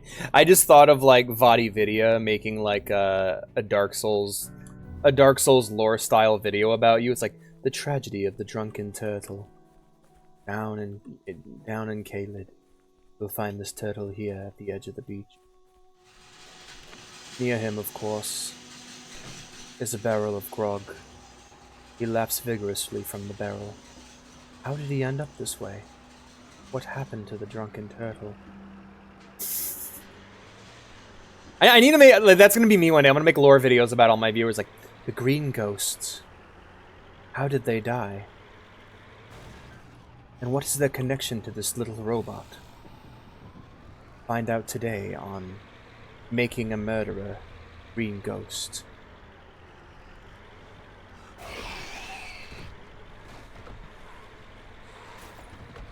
I want to like travel to the future. Going to be on Sunny V. I want to see, like, I want to travel into the future. Hello, everybody. My name's Turkey Tom, and today we're going to, yeah, like, I can't do a Turkey Tom impression, but like, I want to go, like, go into the future, and it's just like, Moist Critical. He's like an old man. He's like got like gray hair and just making a video about how I like did something horrible. Like, there's been a recent crime spree of led by a VTuber. Hello guys, it's me, Mutahar, and today we're talking about the recent VTuber crime spree, which started as a fan meetup. So yeah, God, I need to do an impression.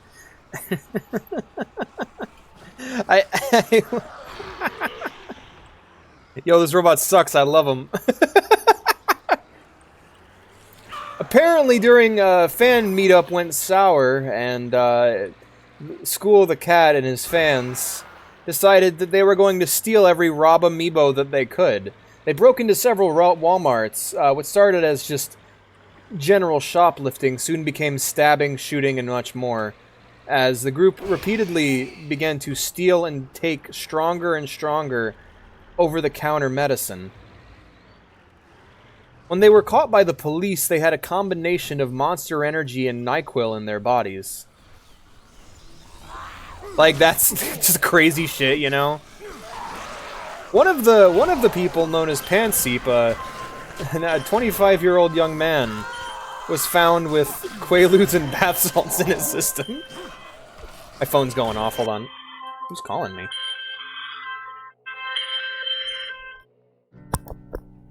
Oh, I love Charlie, too. Hello?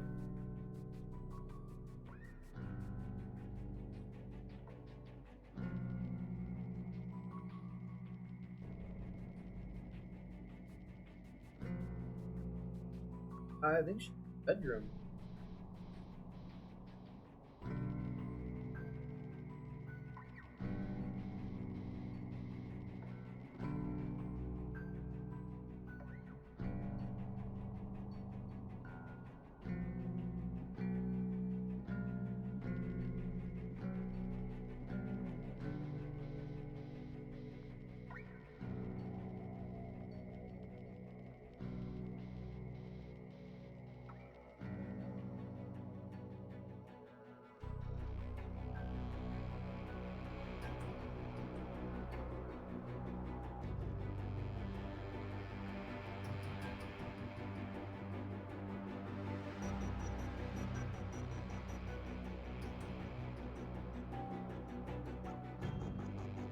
Okay, so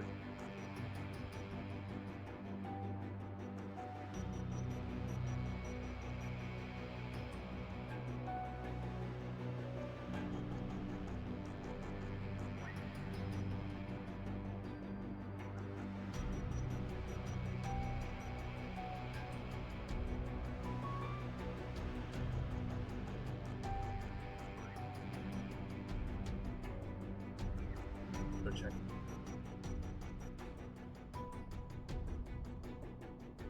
Right here.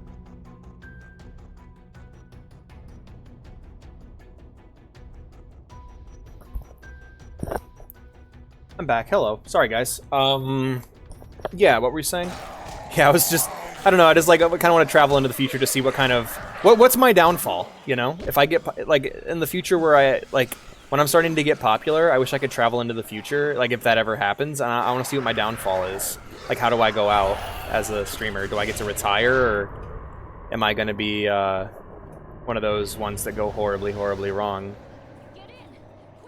Who knows? Oh, son of a bitch. Hey, guys. Good at this. Oh, son of a bitch. Mm-hmm. It does sound like a good Saturday night. Alex not only became bulletproof, but also tank shell proof. How the— oh, because of the basalts. God damn. Hell yeah.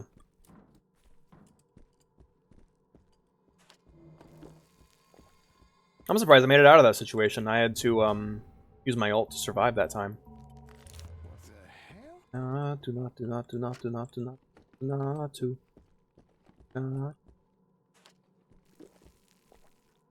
Oh, hey, pistol ammo. Fuck yeah. Alright, let's check my inventory. We got ourselves strong wrench. Let's go ahead and actually equip that. What are my options? Equip. Then spiteful crowbar, equip that here. And I have all my equipment spots open. Strong wrench 171. Damn, 196 is the best one. All right, let's go ahead and upgrade the wrench and see what we can. Let's see what we can do with this. All right, upgrade. Let's upgrade the heavy hammer. No, strong wrench. Upgrade. Oh no, that's not what I want. Create. Shock mod. Okay, what can we do with this one?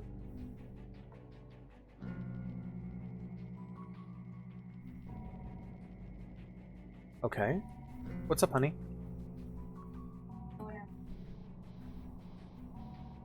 Okay.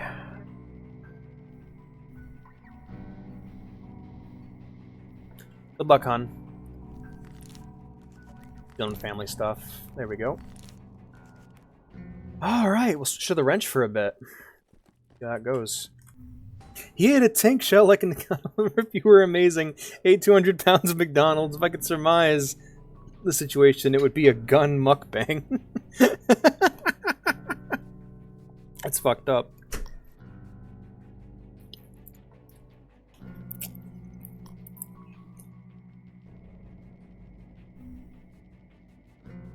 Sorry, I'm just inhaling noodles. Have you been paying attention to the news lately? This has actually been like the... This has been like the... Sorry, you didn't say like. This has been the third of... This is the third VTuber-related crime this week. Anyway, see ya. Just ends the video there. There's been a string of VTuber-related crimes over the last 3 years.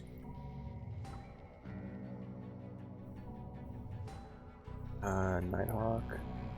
Okay, The Lost. And only the strong survive. Checklist. Talk to mechanic. Okay.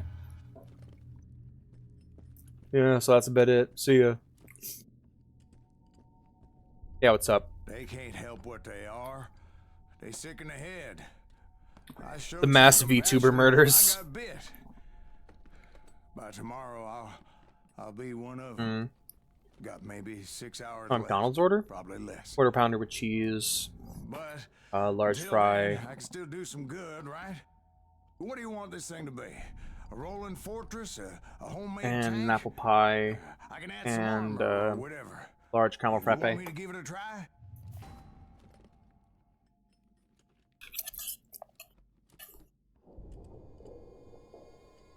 That's my order.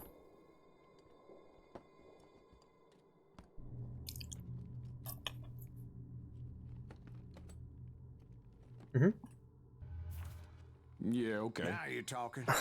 Make it Royale so with don't interfere, cheese. and I'll pimp your ride. What do they call a Big Mac? Oh, they call it a Big Mac, but they call it Le Big Mac. Le Big Mac. What do they call a What do they call a Whopper? I don't know. I didn't go to Burger King. That's my favorite part. Oh no, I didn't go to Burger King. Good shit. Good shit.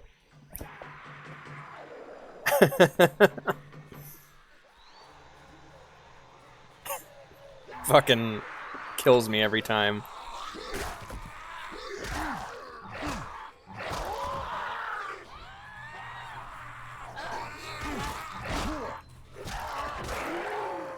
God, this feels good, man.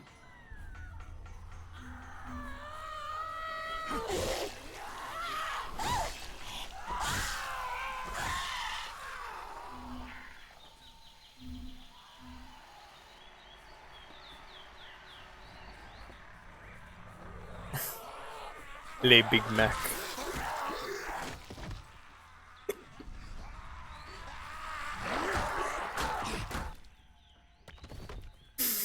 You okay? Oh, I'm pretty fucking far from okay. God, he's fucking best, man.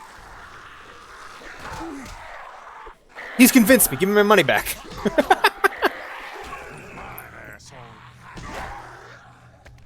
Oh, man. You know, I think the only Tarantino movie I haven't seen at this point is Jackie Brown.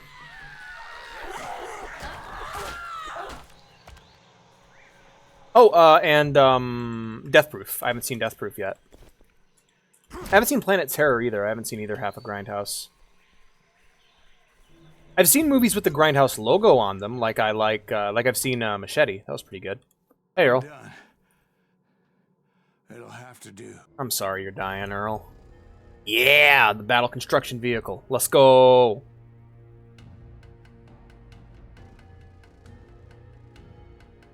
Bank of Benoit. Benoit? Benoit sounds like something a minion would say. My daughter can't stay here. What? Aw. Soon I won't be in my right mind. I don't want to hurt her. We'll take her to the lifeguard. He can't protect her. Not like you can. I want you to take her. Sorry, Bubba. No way. Hey.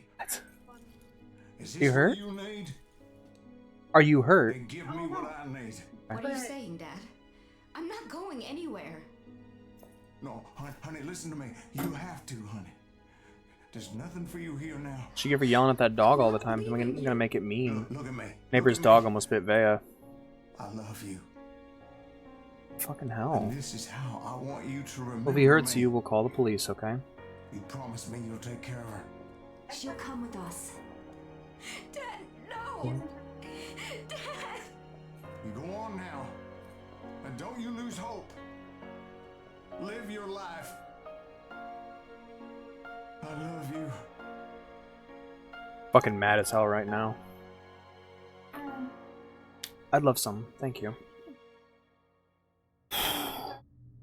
That'd be great, yeah. Yeah, so our neighbor lady, she has a service dog that she just screams at all the time. Not even a service dog? You die out there, and our last chance to survive dies with you. Right. Yeah, it do. Yeah, exactly. Like, fucking hell, man. Sorry, guys. I'm just kind of pissed off. It's messed up.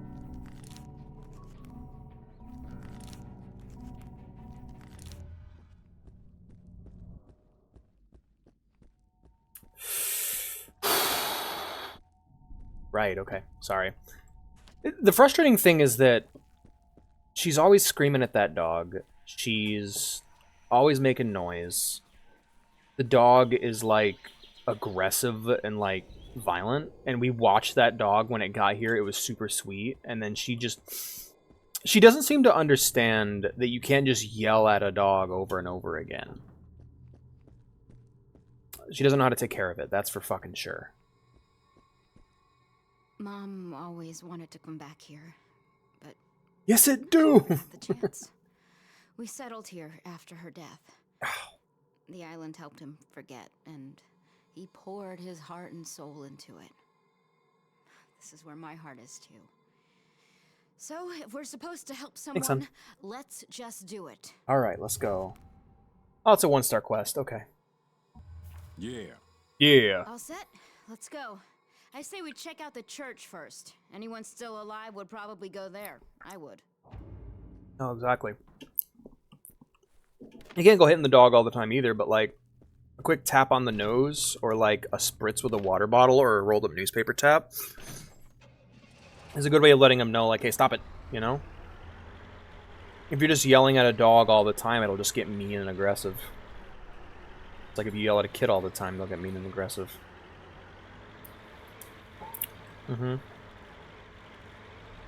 I think it's because she's like, how do I put this?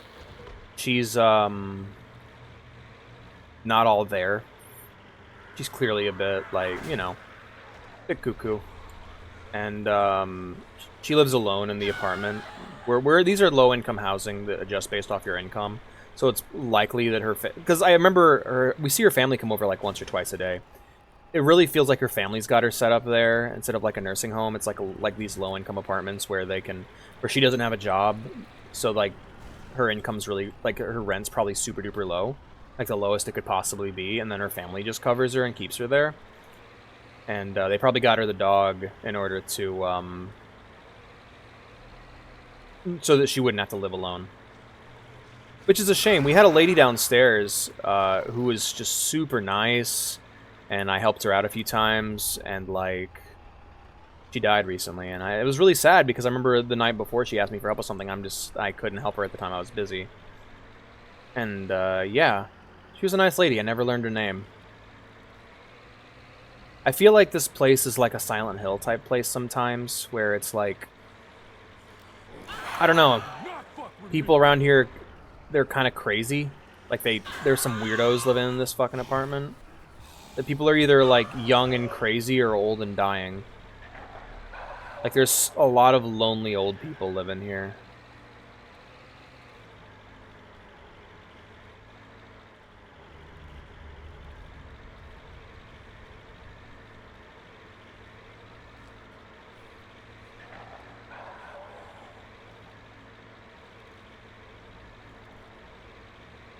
I don't like living in where I live now. It's not a great place. I don't mind the apartment itself. It's just every time I leave it, I feel scared. Also, I'm gonna smash into this car. Yep, there it is. This has been a very dark stream. I'm sorry, guys. I know you guys probably watch this as an escape, and I know it doesn't help things sometimes, me just talking about my problems and stuff. Act 2?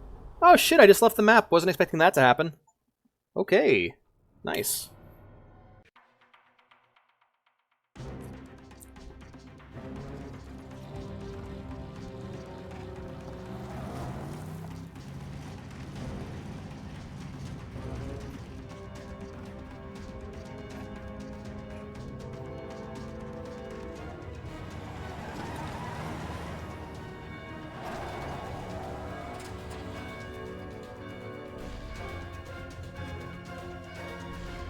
What the fuck? Oh my god.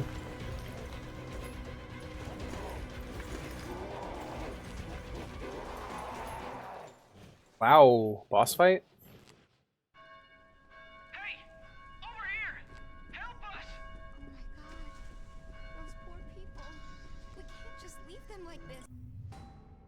Me as I leave them like this.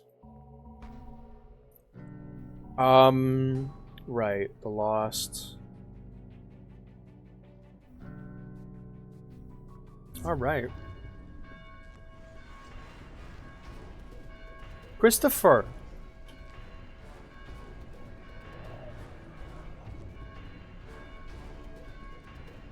Alright.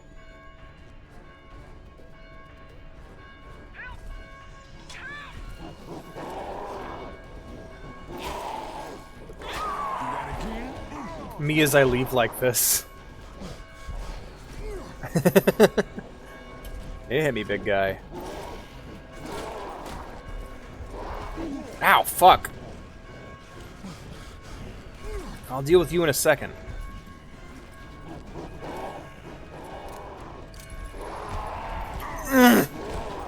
Damn. Alright, big guy. Let me up. Now I run.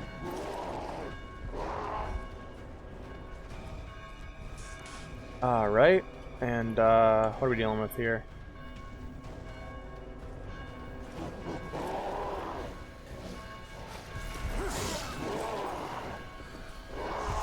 Fuck! God damn it, this guy.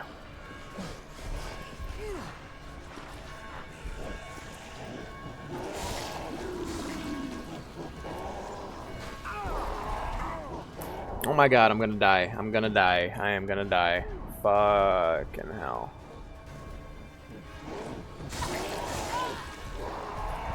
Fuck!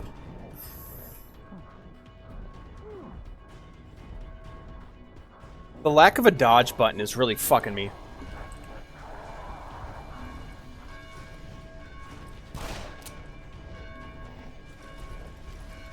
Eh, fuck it.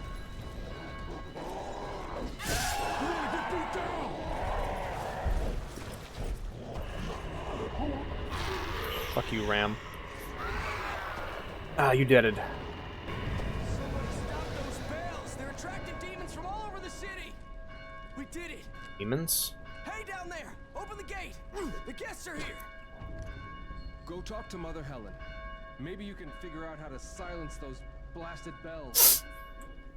Blasted bells. Oh yeah, because they can't swear. Yeah. Oh, excuse me. Let's repair my equipment.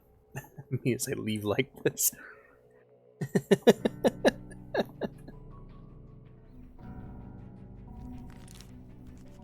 Good shit.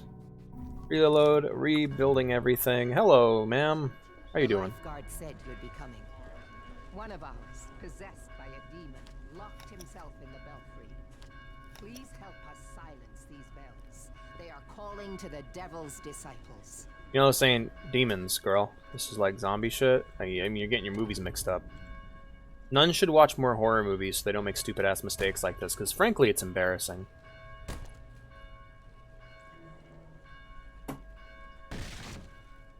The demon! You will ignite the rings! Honestly, when I hear the phrase oh my god! Not again.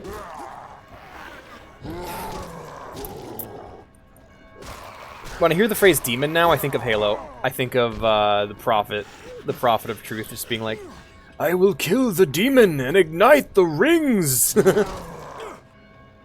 It's the demon!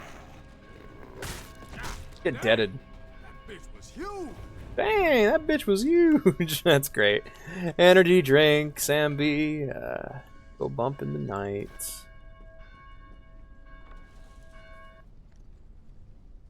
There we go. We saved. Oh yeah. Thank you.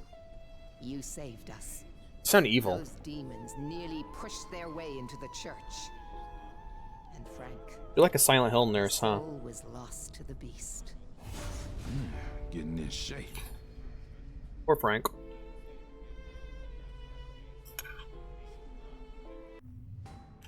God damn.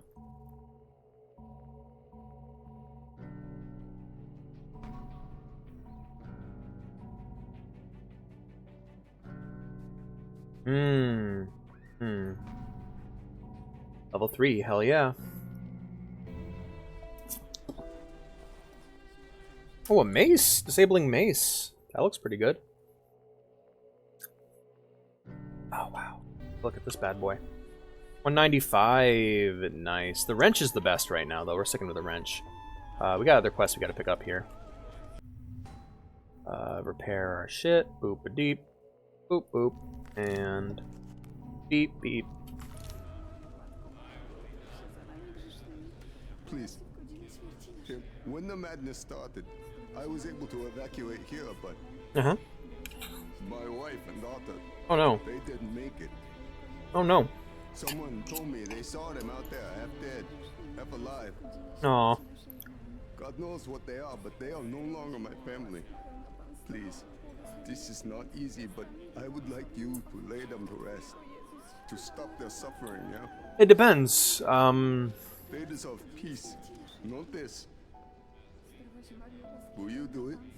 It depends on the rules, I guess. Because, like, are they infected or are they actually undead? Because, like in Call of Duty Zombies, they're like actual reanimated corpses. Same thing goes for The Walking Dead. It's not like a virus. The dead just come back and no one knows why. I'ma try. I'ma try. Hell yeah! Knock them out, they misery.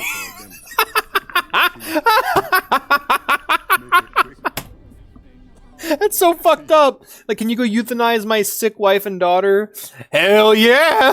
Let's go! Sam B! Sorry.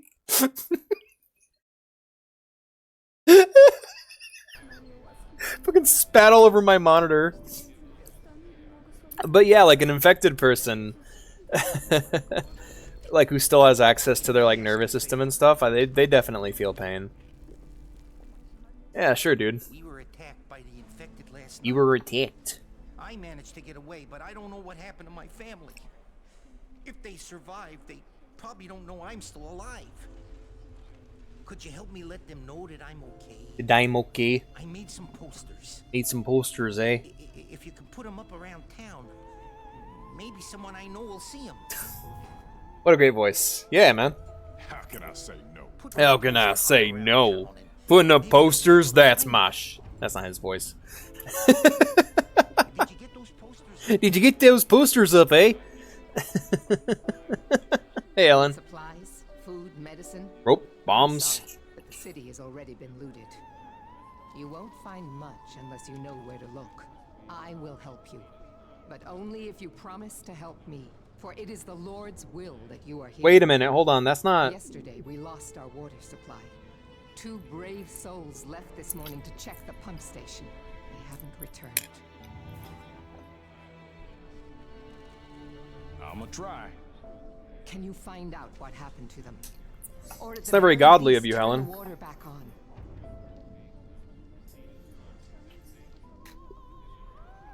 Oh, yeah. Like, I feel like COVID put that really into sharp contrast. Because, like, COVID was... Oh my gosh. Like, that, yeah. Fucking COVID put that, like, really into sharp contrast of just people refusing to wear masks, people refusing to protect other people, really. Because it's like, to be fair, there was a lot of misinformation going around. There was a lot of misunderstandings going around.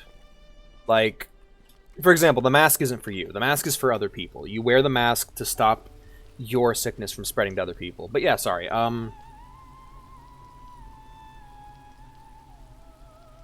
Right. But I remember before COVID, that was the narrative. The narrative was like, oh, this could never happen to us IRL because, well, we just get organized and take care of it, you know? Game's frozen. That's okay, we'll just talk.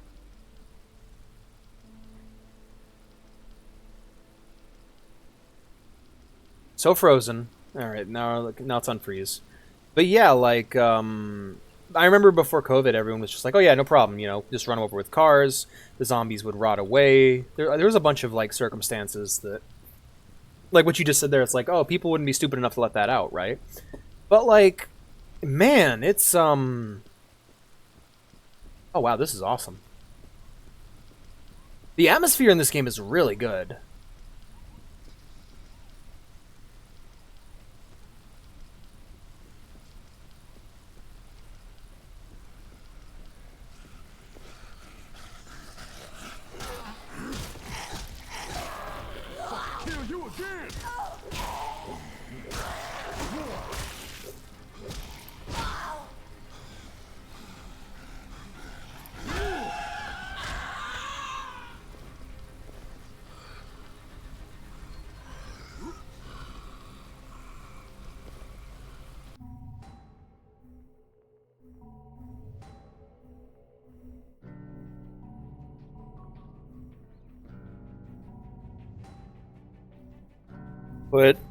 Put Mugambe's wife and daughter out of their misery. Okay, well I can't track that one.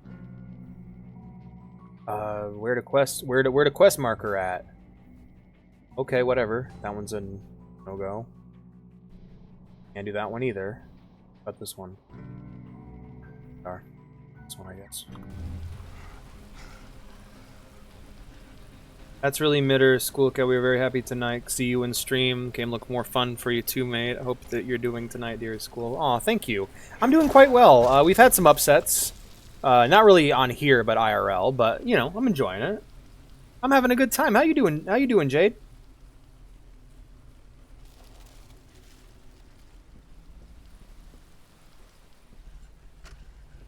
Ooh. The fuck are you? Scary motherfucker. A knife.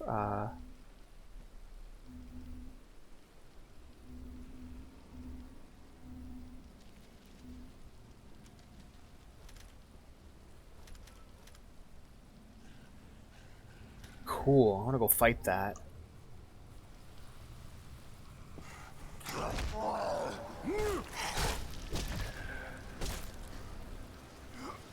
Oh damn you! Okay, he's like poisoning me. Here we go.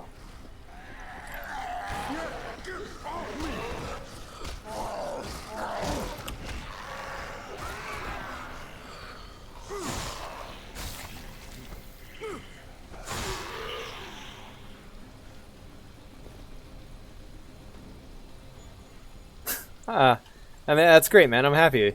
Yeah, no, I try to stream every day if possible. I wasn't on last night, sorry. I just wasn't feeling well. I was given some bad medicine that didn't help me out. I got prescribed some new medication, and it wasn't very good for me. Made me very sick. It was very scary. Not you. I'm aiming for the suicider.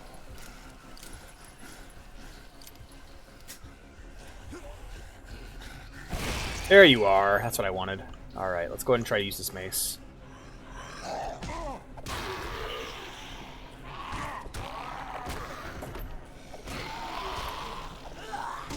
Oh, fuck.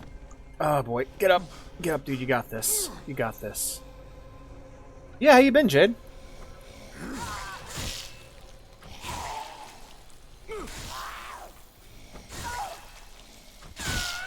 Oh man, this is making me want to play as the Asian lady, because like she has all the fucking bladed weapon buffs, and like that feels really satisfying cutting people up like that. Well, maybe I should word that differently. It feels really exciting cutting up zombies like that. This wrench is really good, though. You've seen it of zombies. Some of you know what you can't do when you can't ignore a zombie's existence, like something like COVID. Yeah, that's true. That is true.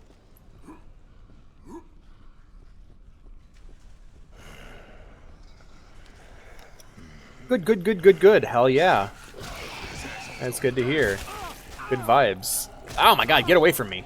I like how the corpse still damages me even though I've already killed him. I also like all the special infected we're getting introduced now, because like in the earlier, because that one area I'm just thinking like, honestly I wasn't even thinking about it, because like I was just fighting one type of zombie and they were just really satisfying to kill, so I was just like, yay! But I didn't even think about it. Yeah, normal like there's got to be special infected and stuff, right? Otherwise there's no variety to it. Like we had the runners and we had normal zombies. But like, yeah, no, it's it'd be difficult to ignore. I'd actually be really interested to see how it goes. See, you know, that's a story I'd love to see that we just haven't seen yet. I want to see a military movie about a zombie apocalypse where it's taken completely seriously, of just define how the zombies work, and I want to see a movie about like how like the US Army would handle a zombie apocalypse.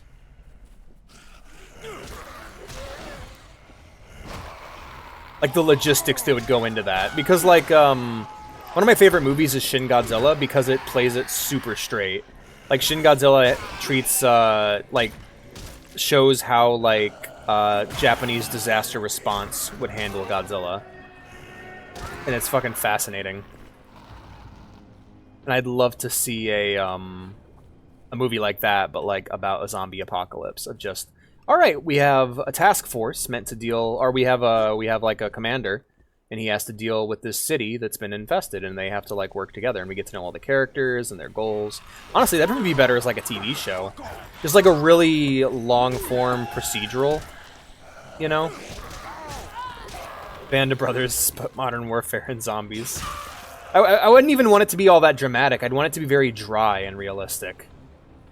Accident in a lab, and most likely gunned down if you see a man start to move. Yeah, honestly, I feel like one of the other terrifying things about being in a lab and there's a zombie outbreak is that that lab is most likely just going to self-destruct.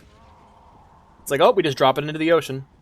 We were working on this zombie thing so that we could zombify enemies. Well, like that's the thing. A lot of times in movies, zombies happen not because of some unknown disease, but because of like the government trying to like perfect chemical warfare. Oh wait, no, that's Resident Evil. I think that's only Resident Evil.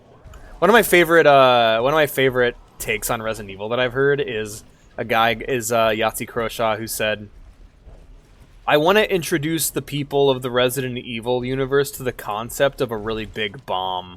Because like there's so many villains in Resident Evil who are like, oh, I'm going to create a zombie army, or like the ultimate life form, or mutations, or whatever. That's bullshit what just happened there. I hit the win button. I should have winned.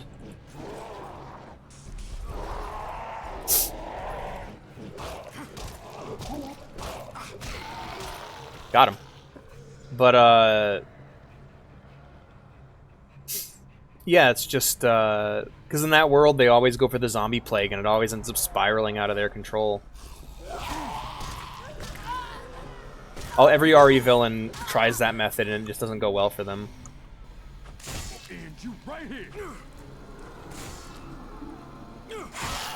What a satisfying sound.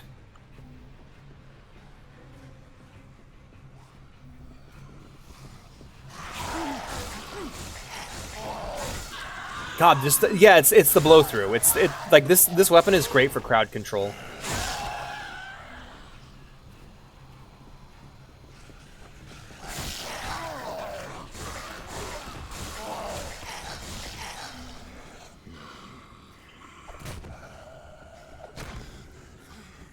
God, this feels good.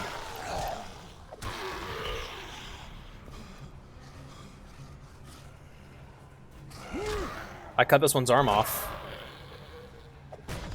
It's done.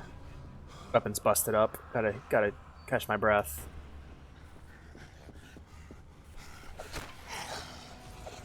Up.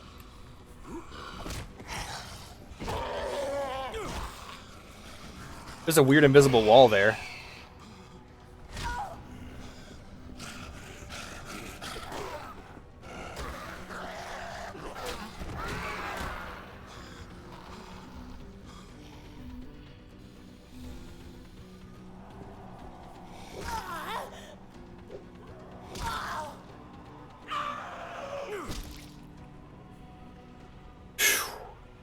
Damn. This area's a lot tougher. But if there was a decently sized horde of zombie, then it's going to be kind of hard to stop it. Yeah, that's the issue. Like, it's all well and good when it's like one zombie, you know? The one indestructible zombie. That's a... Okay, that's actually a really good concept. I wish there was more of that. Because that was my favorite part of Return of the Living Dead.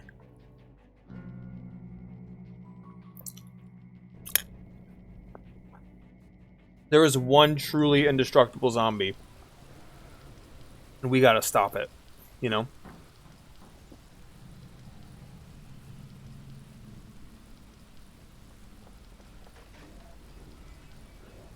Hey, Nick. Name's Nick. My friend Bob was bitten. We did all we could to help him, but he started to turn, and we had to abandon him. Mm-hmm. With his last human impulse, he blocked the door behind us. We have to get back inside. We can't stay out here in the street. It's certain death. Answer? Yep. I'm not capable Yep. of killing a poor bugger. Bob's like a brother to me. So if it's gonna get done, it's gonna have to be you. See if you can go in through the roof and clear what's... I don't know what you mean, Ghost. Could you explain? Like, is there like a movie, you know, called Cancer, or... I know there's a song called Cancer by My Chemical Romance. Turn away. Drink of water, 'cause my lips are chapped and faded. Call my Aunt Marie. Tell her to bury me in all my favorite colors. My sisters and my brothers still. 1 or 2 cancer, still no problem. They'll get killed in no time. Yeah, no, yeah, 100%. You didn't tell me how big your friend was. He is a big guy. Ah, fuck.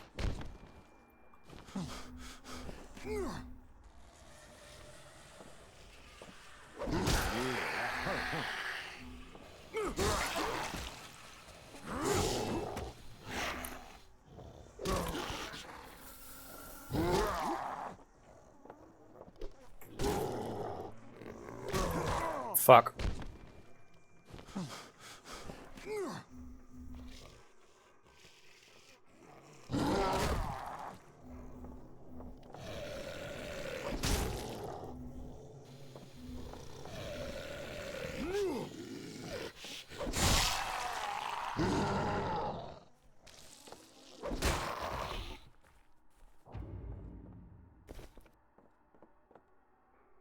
Ah, shit. What broke? Oh, it's my hammer. I get everything? Yep, sure did. I broke something though. What'd I break? Oh, there you are. Now we got all of them. Gang's all here. Yippee. Alright, now I just need to go outside and repair my weapon. Foot. Or, it said fact. Okay, I thought it said foot. My mother and father's... This man, I've been busy today. Where do your folks work? Good to see you though, Pant. How you doing, friend? How'd the play go? Were you able to show her your Pomni collection?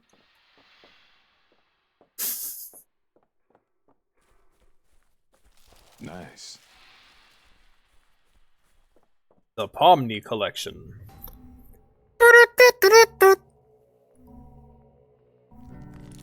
You have been busy today. Also, when you say mother and father's workplaces, you sound like a little British. You sound like a little British kid. I was at mother and father's workplace. He gave me Turkish delight. I'm sleepy. Is anyone else sleepy? They taught us how to kill, but no one ever told us what to do when your best friend is the enemy. You just beat him really hard with a stick, but also you should help us out again? Not really. But I will.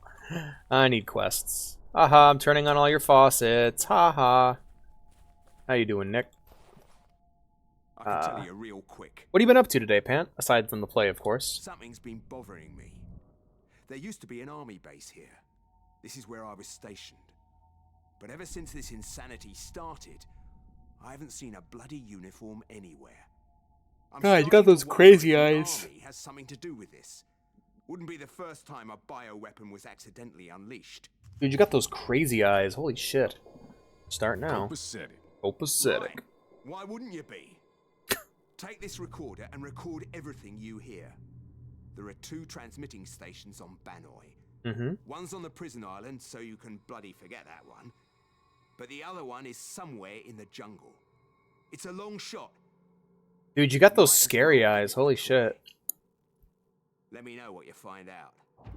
Alright, let's go talk to the other one. Not take forever, right? Hi there. I need you to run to the nearest pharmacy and bring me this. I've written it down for you. Make sure this is what you're getting. It should be in the pharmacy's refrigerator. Got it? Medicine. Got it. Alright, sounds good. Let's do it. Let's do it. Go. Alright. Quest time. Doobity-ba-dop doop. Not that one. This one, then. Maybe this one? No, not that one. This one. This one. Simon Says. Track quest. Map not available.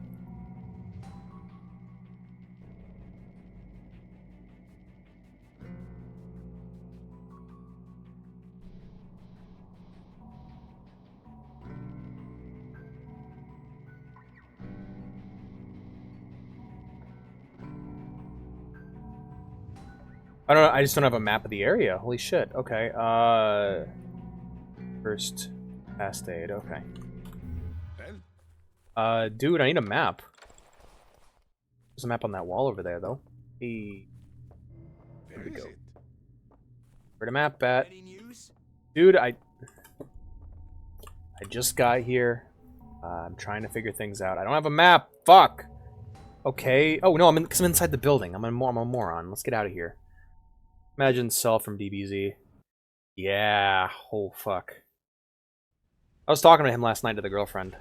Cell's cool. I really like all of Dragon Ball Z's villains. They're a lot of fun.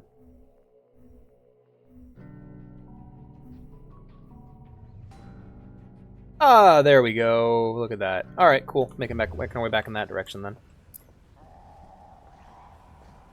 If you say goodbye today, I ask you to be true. I ask you to... Ah, fuck!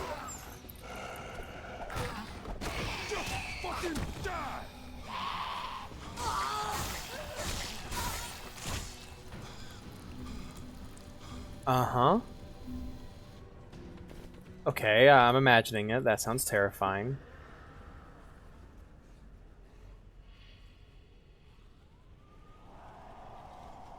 Posters up. I'm waiting in the motel. I can help you. Is that like a developer picture? That looks like a developer picture.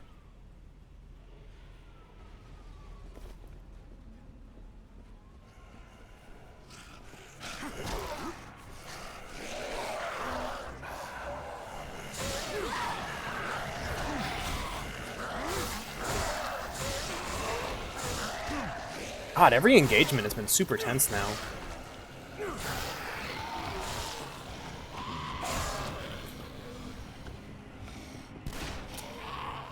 Alright, hold on.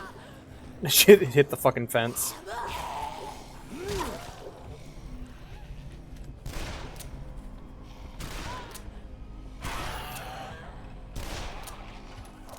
Fuck. Fuck. Fuck.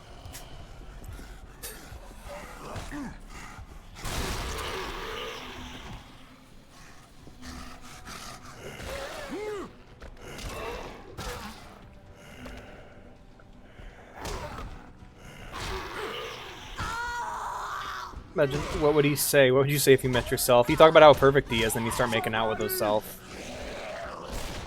Fuck, not the gun! Heavy hammer.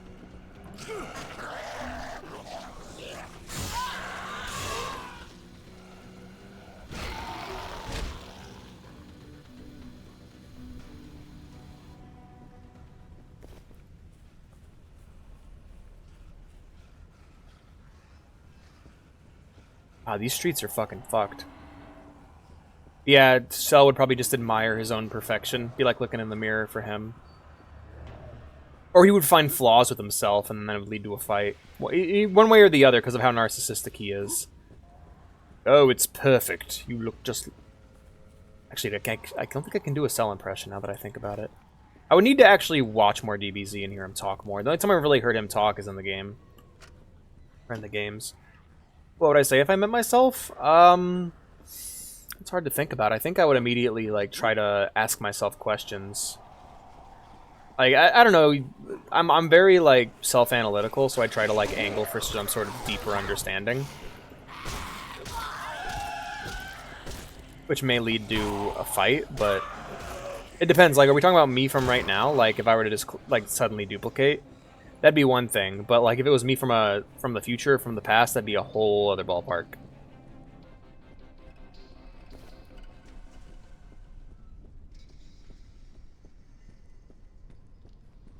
I love how these areas feel like they're kind of meant to be walked. I love how they're not too big.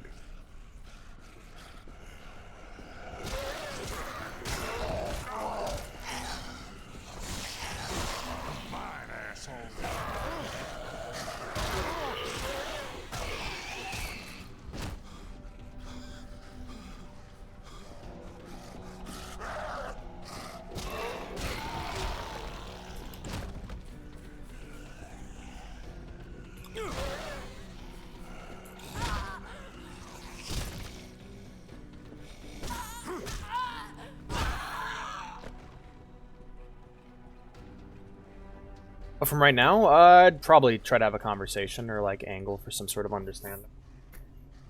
I'm really hoping that this unfreezes. There we go. I hope it unsneezes. There's the pharmacy. Hey, guys.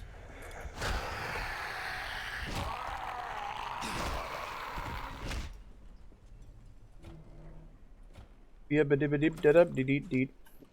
pizza. When I say pizza, it's a granola bar, idiot.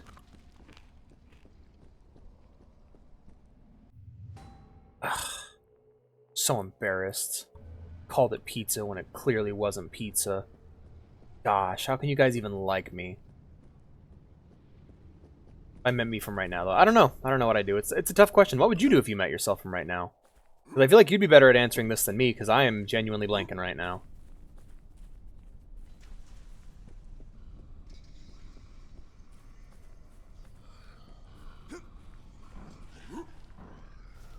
This is kind of cool. I wasn't expecting this level of verticality. Oh, they can't climb ladders. I'm safe. Okay. Cool, I guess. Oh, this is someone's little hideout. Nice. Ender blocks and such. Energy drinks. What's in here? Ooh, cool, very cool. Apparently he's on the level that I'm at right now, so if I could probably work my way around the side of the building, no? Jump up on the scaffolding and get on the roof. Fuck! It's my first death. Damn, sorry, Pantseep. Good to see you, though. No, I'm out. I'm down. I'm down, dead down. New quest. Shit. Not expecting that. Don't leave me.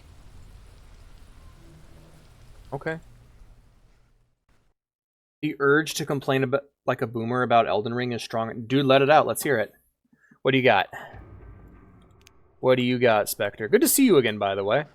Because I've never played Elden Ring. I have no strong attachment one way or the other.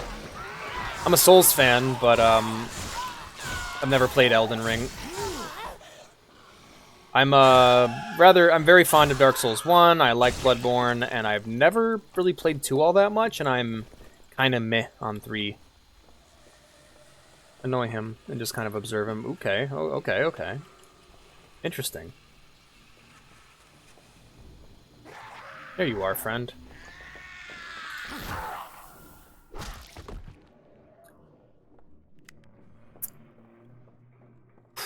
Love this creaking. Oh my god, just the head over here. Did I do that?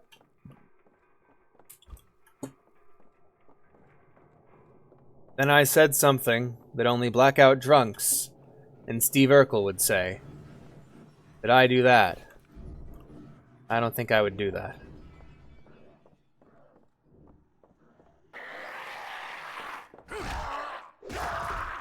Fuck, down the stairs you go, asshole. Ah, it felt good. Man, I love the way, like, I think, honestly, it's the zombies selling it. Like, the feel is really good.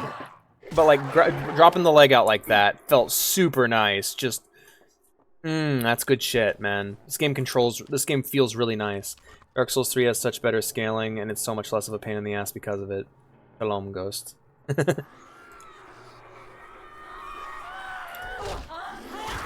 Can I kick him in the leg to drop him? No, I can't.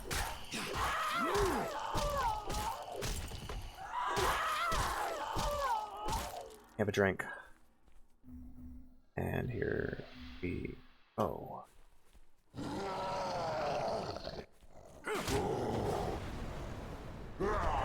Oh, fuck, he's gonna hit me and break my combo. Son of a bitch. No! No! Ah, crap. I only got one bullet left in my pistol.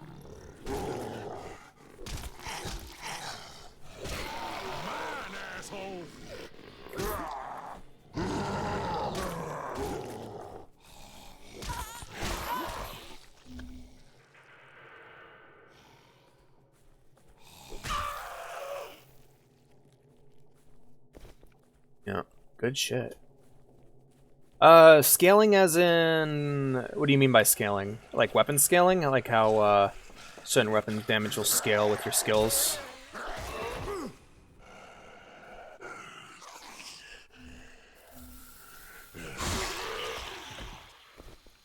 Yeah. Playing a game with yourself would be really interesting. Alright, this way. Hello, Alicia. Good to see you. Stealing your fruit. Stealing your energy drinks. Stealing your money. Stealing your wife. Keep her in there. Belt. Snacks. Stealing your hopes. Stealing your dreams. Stealing everything. Oh, man. Just thinking about, like, I don't know. I haven't played DS3 yet. I really actually haven't played the Souls games much at all. I beat Dark Souls 1 and was really happy about it, and then I played Bloodborne, and parts of that game just kind of bummed me the fuck out. I'm just like, I'm not very good at this one. Oh my god, you did it! Thank you so much! Related to scaling was changed in Elden Ring. Aw, I see. I never really had an issue with scaling in the older games. I don't know why they'd change it. That seems to be an issue with From Software, is they change shit that doesn't need to be changed. Like, remember... This is a common complaint, but like, remember how in Demon Souls, like, the level up lady would talk while you leveled up so that you didn't have to, like, mash your way through a dialogue every time? Just such a little detail that they got... Oh, that's beautiful. That they changed for the worse. Like, they could have just left it the way it was, but they changed it for Dark Souls 1. And it's been worse ever so...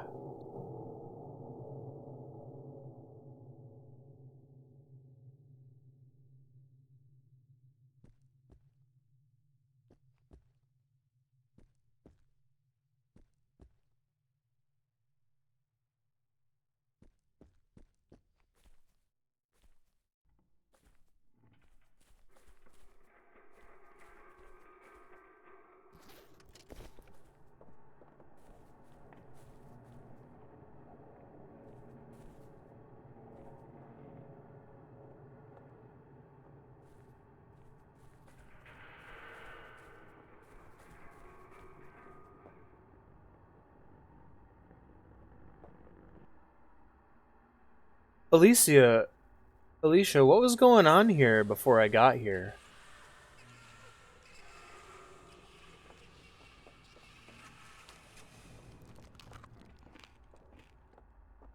Is it just me, or did the music change? Like, when I walked into this room and saw the bloody handprint, the music just suddenly... There's a human skull on her fucking shelf.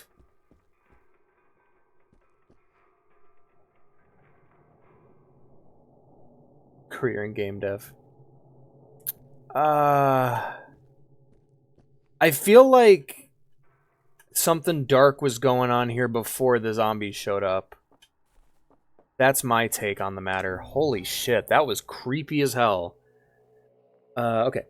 I have +5 and +10 weapons. You have to go to +25. Whoa! God damn, that sounds awful. Holy shit. Alright, well, fucking forget doing multiple weapons then. Shit. If you upgrade a weapon, it better be the fucking weapon you want to upgrade then. Run for the rest of the game. Oof. Put Shadow the Hedgehog impression and say, Faker, I think you're the faker here. Yeah, you definitely do that.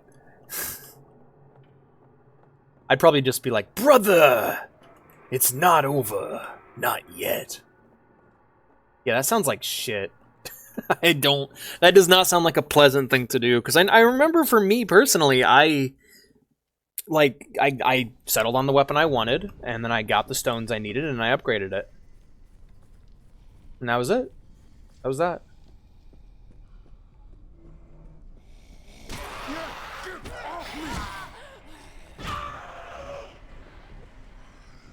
Got a kick in the head.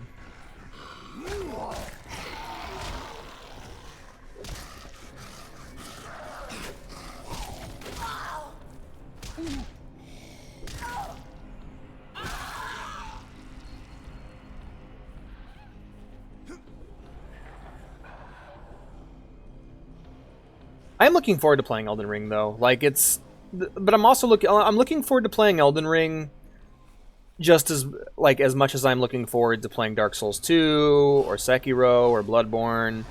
Like I've really only played and beaten Dark Souls 1, and I love Dark Souls 1. It's just I've never really vibed, or at least at the time I didn't really vibe with the rest of the series. I don't know what was up with it. I just couldn't get into them. Like I beat several bosses in Dark Souls 3 and then just stopped playing. I guess I just couldn't get into it. Would that be interesting? That'd be interesting to see if you share pain. I guess you could test, like, those twin theories of, like, psychic linkage. 2,000 plus HP, boss will still 2-tap you. Damn, okay. That sounds tough. Did not know it was like that. I didn't know that was it was so difficult that way.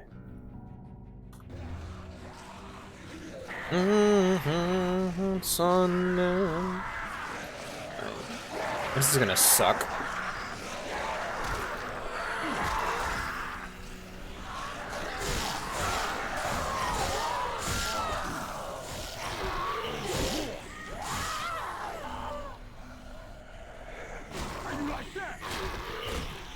Yeah, gimme, gimme, gimme, gimme, gimme.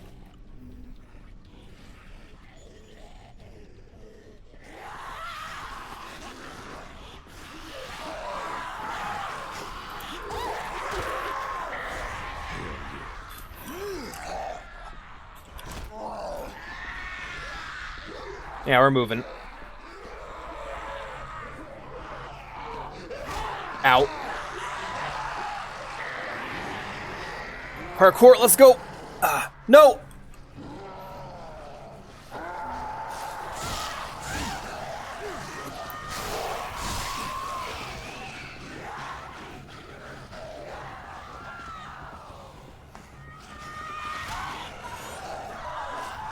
Where does the other you live? Did he sleep on the couch? No, we'd sleep together.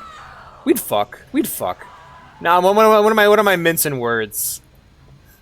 Who would understand what you want more than you? Go fuck yourself. Alright. I mean, I'm not really into guys who look like me, but I mean... Oh, no, I got a girlfriend. Okay, now we're getting weird. Now it's getting weird. Oh, no. Oh, man. I didn't even consider that, actually. It just, like, my brain, I put it together like, oh, wait, no, we could just share a bed. It'd be cool. Oh, wait, hold on now. It's fucked up. If you have 2 great swords, dual wielded, you do 500 damage to a boss per attack. Bad part has literally 225,000 HP. Yeah. Yeah. Yeah, that's... I don't know, still could be a fun boss fight, just gotta dodge long enough. As long as it doesn't take a fucking eternity to beat.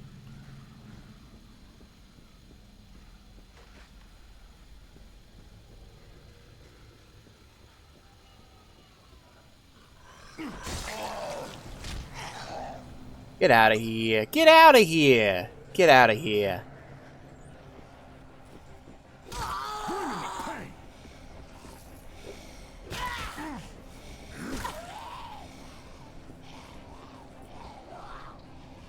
Waiting to hear waiting to see Ghost's response to what I said. Because, feeling nervous about it. Oh no, maybe I took things maybe I went too far. Went too far in a few places. God damn it, now I gotta go around the fucking block. And run, jump. Sleep. Alright. Boss spams AoE attacks, lingering hotboxes that steadily causes bleed build up. Fuck. Oh man, I'm nervous about that game. I'm excited, but I'm nervous. I'm just disappointed. Aww. I'll be honest, I've literally never thought of that until now. You've introduced this fetish to me. You've introduced your Kentucky Fried fetish to me.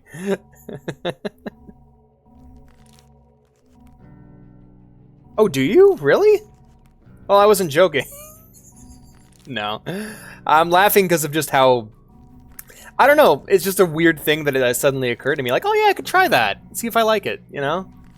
It was a weird thought. It wasn't even a joke. I was more like taking your hypothetical seriously. I was like, yeah, I mean, I don't know, when... Good, excellent. Why do you... Oh, are you asexual?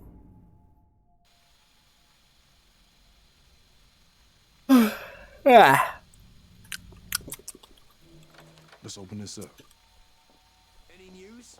Just curious, by the way. I'm not... You can get mad at sex... Like, I don't like sex jokes sometimes too. I do, I hate them. Oh, I'm sorry. I didn't mean to upset you then. I think I'm just gonna beeline the combat skill tree. Go from here.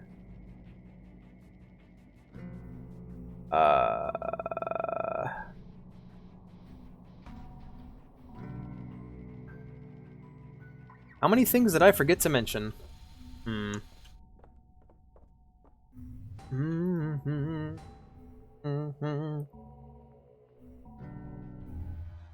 Right. Yeah. Hear anything interesting? No. You honestly tell the game is like Souls game because your very first boss is one that's supposed to kill you. You're not supposed to be at it. Huh. Yeah, they really like the idea of like it's interesting because this has been a thing as far back as Bloodborne about like the games trying to encourage you to not bang your head against a series like a single boss over and over again, but instead to go and explore. Like the way Bloodborne did it is they introduced the blood vial system where you can very easily fill up on blood vials just from normal enemy drops, but if you try to do the same, if you try over and over and over and over again to fight the same enemy, to fight the same boss, you would quickly find yourself out of blood vials. And it's something interesting. I was just thinking about that, and it really feels like Sekiro and Elden Ring really wanted you to do that, to explore and see all the content on the sides.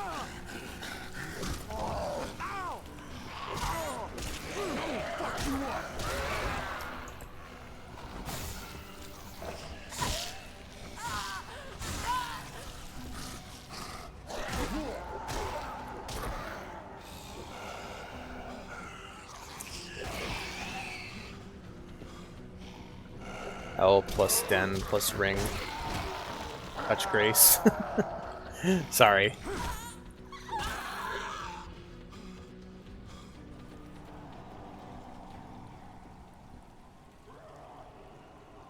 Got really bad at someone. No. I don't know, man. I have a love for the preposterous. I have a love. I clearly the wacky and weird both fascinate me, and I find it to be hilarious. when suddenly something out of nowhere happens that isn't supposed to be there, it's funny. So for me, a sex joke can be funny. I do think that if you over rely on it, it gets to be a sore topic. But like suddenly having a weird, whacked out sexual encounter be referenced out of nowhere, for me, I find to be hilarious. However, the way you feel, I probably feel somewhat similar about fart jokes. Like, I cannot stand fart or shit jokes. Like, I find that to be utterly repulsive. But then again, every now and again, there's that one that makes me laugh. But no, I just don't like that kind of gross toilet humor, personally. It's just not my thing.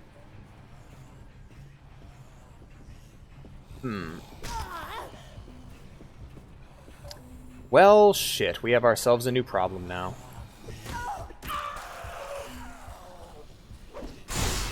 I mean, hey, that deals with it. Grab that. Thank you. Oh, wait, no. There we are. Better.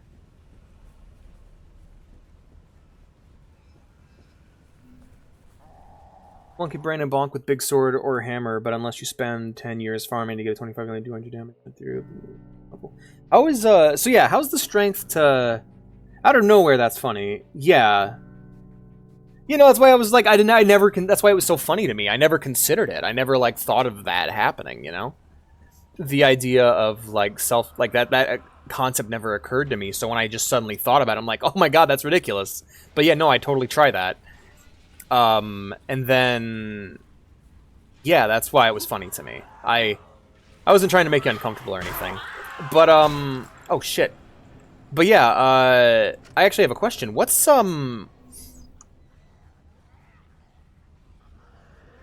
the, like, which is better, a dex build or a strength build in Elden Ring? Because, like, Dark Souls 3 and just every game after Dark Souls 1 really felt like it was leaning in the dex build direction in terms of what was best. Like, the game really seems to not want you to block and instead wanted you to dodge everything and then respond fast. Like, the games were getting faster in a way. So my question is, like, when it comes to Elden Ring, which is it another dex-focused game like 3? Because 3 was very, like, do a dex build, you know? From what I understand. But yeah, I know, I totally get that. That was my issue with Dark Souls 3. I wanted to be big Ooga Booga sword man, and they removed the poise system, and that kind of killed. Like, I didn't like the new, I didn't like the replacement for poise. I really liked poise in Dark Souls 1, and that was like one of my favorite things about Dark Souls 1 was feeling big and heavy and not having to, not getting smacked around by enemies, you know?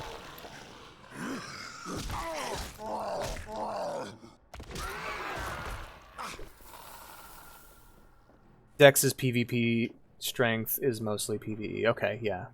That's what I figured, but, like, I was just curious, because, like, Dark Souls 1 felt pretty balanced in terms of Dex versus strength for the most part. Like, I felt like you could do it either way, you know? And then, I know Bloodborne got fast, but that was Bloodborne, you know? And strength was still pretty good in Bloodborne. You just had to be a bit more precise with it. You couldn't just tank through shit, because the game, well, it literally didn't let you with its armor system. I don't know. I'm excited to get back into the games. I'm gonna try to go in a bit more open-minded.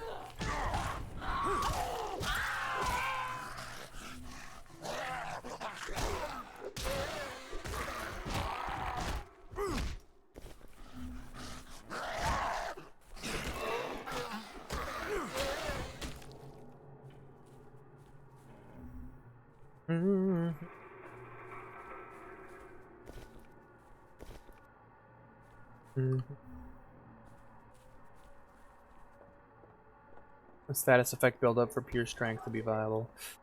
Shit, that's a bummer. Yeah, I guess I'd probably just do another dex build with it then.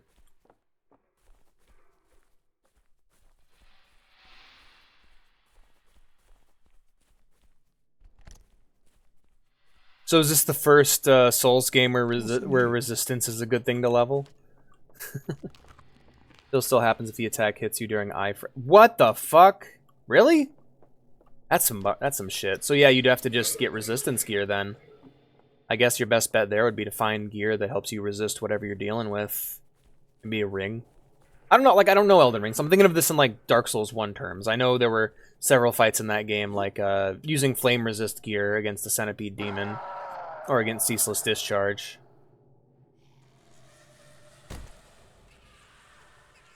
Okay, just making sure. I want you guys to be happy.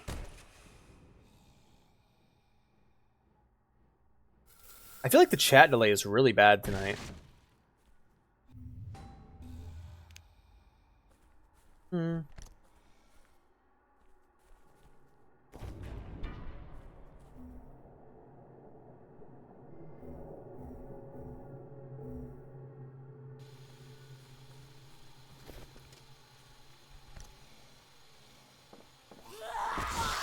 Fuck. Damn, you're big, lady. The tall woman he was with.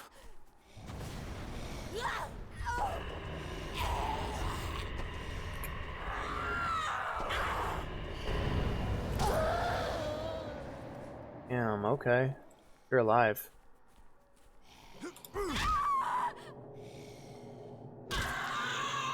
Guess we're done here. Guess we're done here. Yeah.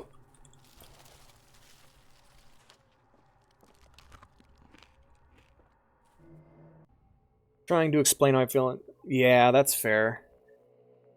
If you don't have light rolls, you're screwed because you can't get enough distance with medium rolls anymore. Fucking hell, man. Just remove strength. Like, god, it really, that's one of the things that really turned me off with later games. It's just like, look, I get it. You want to make a difficult game. That's fine. But, like, I don't know.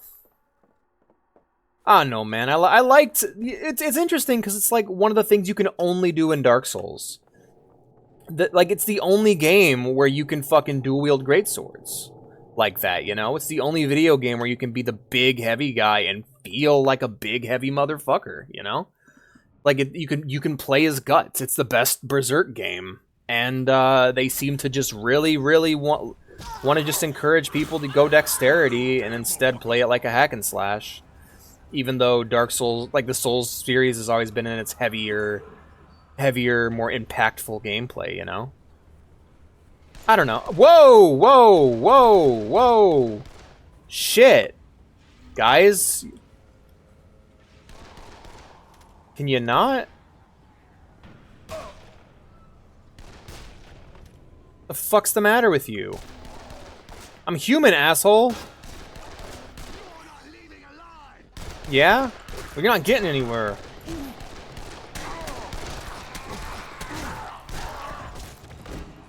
Fucking hell. Attacking your fellow human like that? What's wrong with you? Not leaving alive. Fuck you. You come down. No one gives two fucks for Sambi.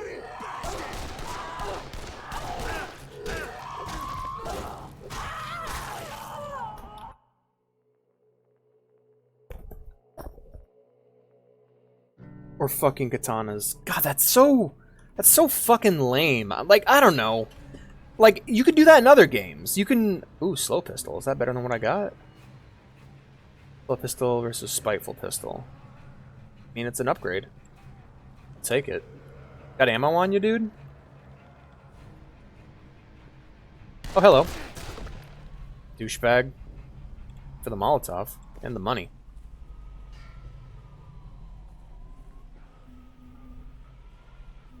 I'm gonna upgrade my pistol. Because I'm gonna need it anyway, so.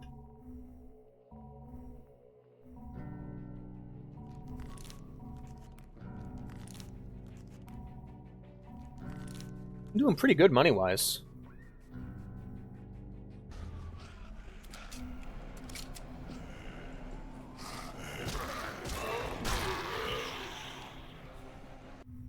But yeah, no, it's just the strengths of the Souls series has always been in this, like, big, heavy combat, like, slowly moving through levels and, like, avoiding traps and thinking you're, like, it's a thinking man, it's like a thinking man's action game, you know? Like, it's not like Devil May Cry where it's just reaction times and planning and shit, but, like, or, yeah, no, it is planning. It's like you just gotta be smart. It's like a, I don't know, I always liked to, that's why I like Dark Souls 1 so much. Like, in a world of fast, rapid, like, Twitch hack and slashes, Dark Souls was the one with the slow, deliberate gameplay. You gonna shoot me, motherfucker? Alright. Thank you, Stan. My house was attacked by looters. They took it over and threw me out, and I can't fight them alone. Everything I own is in there. You get me back inside, and I'll give you whatever you want. Do we have a deal? Depends on how difficult your quest is. Okay, easy. Get rid of looters in Stan's house. Sounds good. Times like these, you think people would pull together, but some people just take what they want and kill whoever gets in their way. Well, I say people like that don't deserve to live. So you do whatever you have to do. Is it done? Yeah. Fuck. How many things did I forget to mention? Shit. Mages are 100% more viable. Damn it. I don't know why they're pushing in that direction. Like, they're like, they're taking away, I don't know, it just feels like they're kind of throwing away what makes them unique.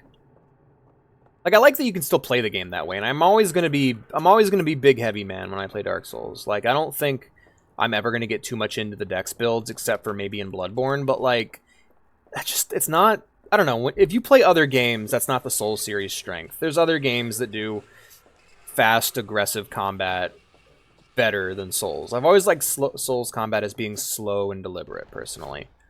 But again, I've only played Dark Souls 1, so like the series just kind of maybe outlived me. Are you seriously firing at me through the floor, you fucking prick?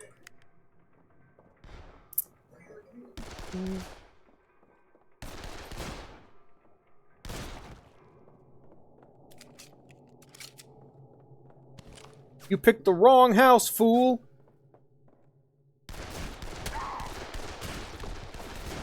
This is, like, really easy. God, that auto-aim. It's bad. Another one.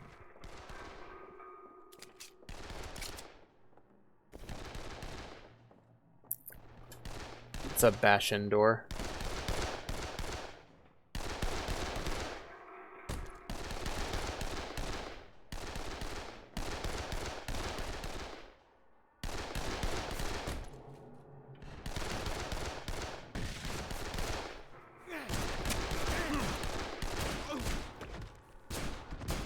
Oh, damn, that... Oh, the spread on that's bad. Oh, fuck, get in the cover. Ah, right, okay.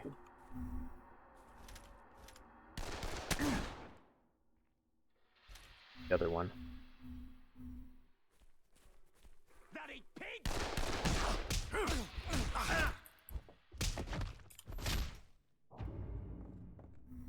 Good shit. How to loot Simon's house. Not to loot Stan's house.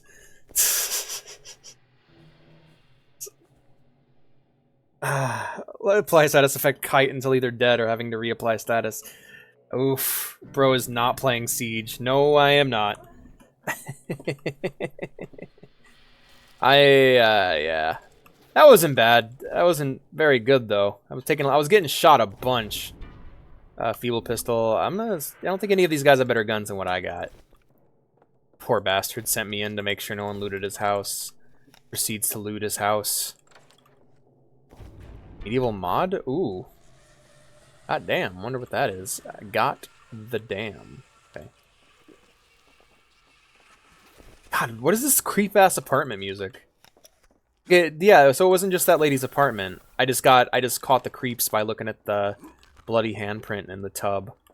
Like, I don't know, I felt like I had just rescued a serial killer. Alright.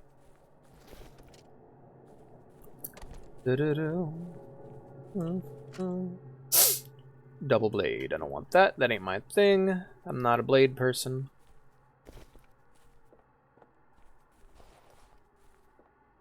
Bring on all your faucets. Alright, we're gonna go inspect with the wrench. Was not expecting so much gun gameplay so quickly into the game, though, you know? Anyway, we're getting close to the end. I'm pretty sleepy. You guys sleepy? I'm sleepy. I'm always sleepy.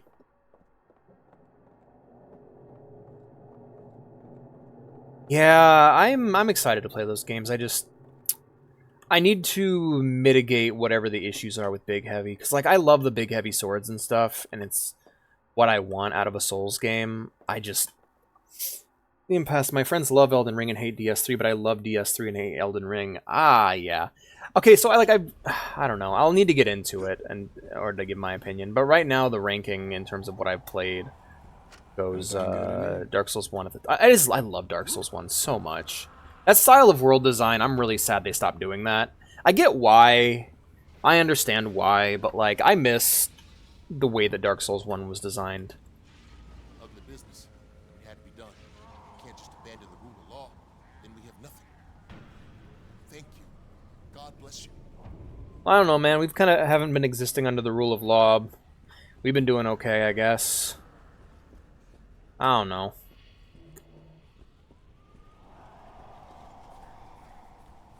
Honestly, yours is the first negative opinion I've heard on Elden Ring, and that's got to be frustrating for you. I like, because I know for me, like, there's a lot. Like, I don't like the Final Fantasy VII remake, and I know everybody. That's like almost universally praised and beloved. But for me personally, I'm just like not my thing, and it feels very isolating talking about it.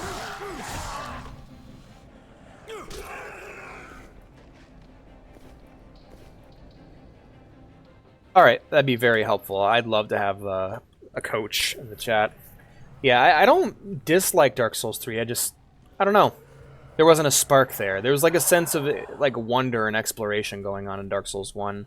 I really fell in love with the world of Dark Souls 1, and then just playing 3 was like kind of just sad. I was just like, man, I miss... Like, Dark Souls 1 felt like you were like in the world, you know? Ow, fuck. What was I even doing? Hold on, I check my quests. So, like, what the fuck was I... Why did I walk over here? Because my marker told me to? Drowned Hope. Okay, well, I don't even want to be here yet. So, in Cold Blood, talk to Mugambi. Mugambi! I'm running. Don't worry about me none, guys. I'll come back. I'll come back later.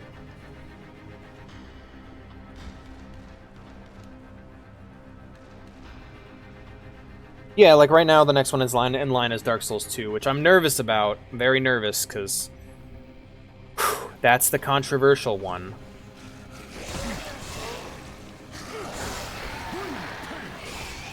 Dark Souls 2, and then I'm gonna play 1 again on the channel soon, but like that'll be for co-op. That's just gonna be for a fun co-op playthrough, where I just call in constantly, dropping signs and stuff, and doing PvP and PvE and stuff. I think that one's just gonna be for fun.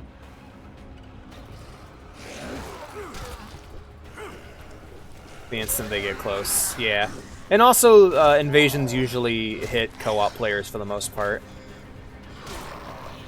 I plan on doing that with all the games I can. Like, not 2, but like 1 and 3. I want to do a second playthrough in co-op, just with you guys for funsies.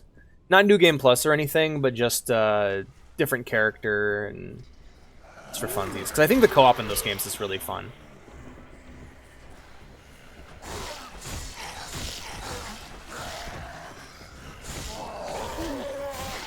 God, this bat is so good. I don't know how to describe it. I know, like, build-wise, it's not the best item I have. Oh, fuck. Bitch. We need to get moving. I don't think I'm in a location where I can just bludgeon my way through everyone anymore. I gotta actually do a bit of running.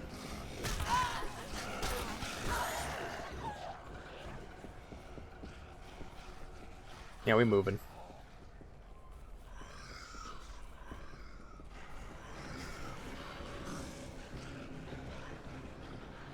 God, this area is so fucked. Alright. Pretty foobar. Hey, guy. How's it going? Hi, Terrence. I'm not gonna make it. Can you do something for me? Oh, really? Dark Souls series, but most of the Dark Souls fans I know like the game. Yeah, me too. So, I wrote it on the back of this. My last will and testament. You're witness to it. Shit, okay, dude. I'm in. I'm in. God bless you, mate. If they're still alive, they're at the church. I was holding off these things so they could get away. Alright, so let's go ahead and check our quests again. I'm going to the church anyway. Last will, and then... What's this one?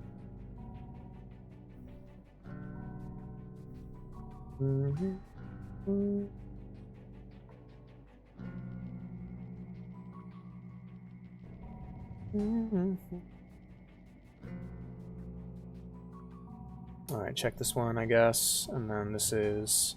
Alright, different location altogether. Quests. I will check this one because it has no skull rating on it. I'll do your last will and testament later, dude.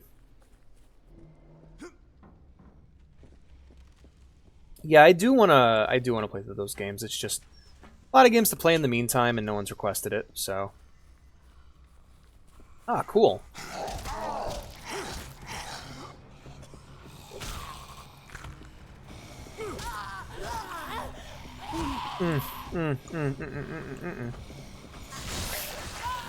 Oh, fuck me. Fuck.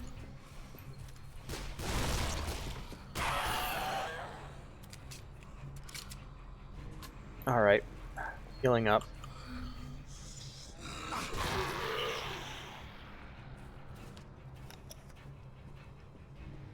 Ah, boy. Great. Loot him, loot him. Nope, not you, not you.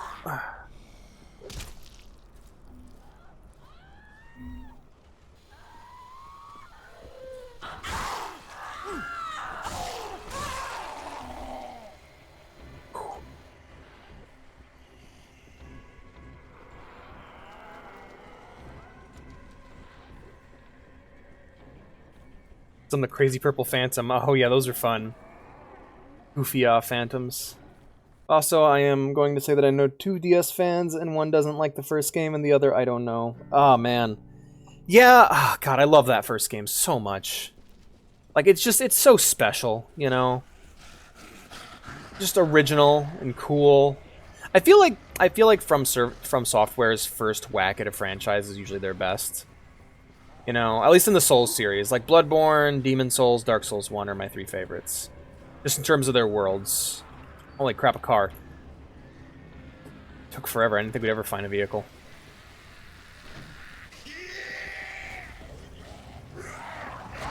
He's trying. I'm a lot more excited to play Dead Island 2 now. Like I remember when that was coming out, I'm like, people were like really excited for it, and I'm like, ow, fuck. I'm like, really? That the sequel to that janky zombie game? Like I remember playing this and just not liking how it felt, and it's like, really, the sequel to Dead Island 1, that jank-ass zombie game? This one's like, now I'm playing this? This game's fucking awesome, man. It's so simple and fun. Oh, hey, there's a guy here. Crouch! Oh, redeem it and find out. It's what you think.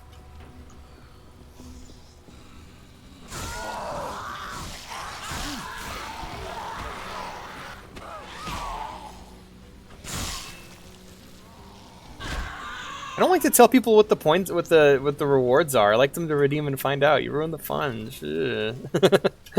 Just kidding. Alex is getting in the jar. No!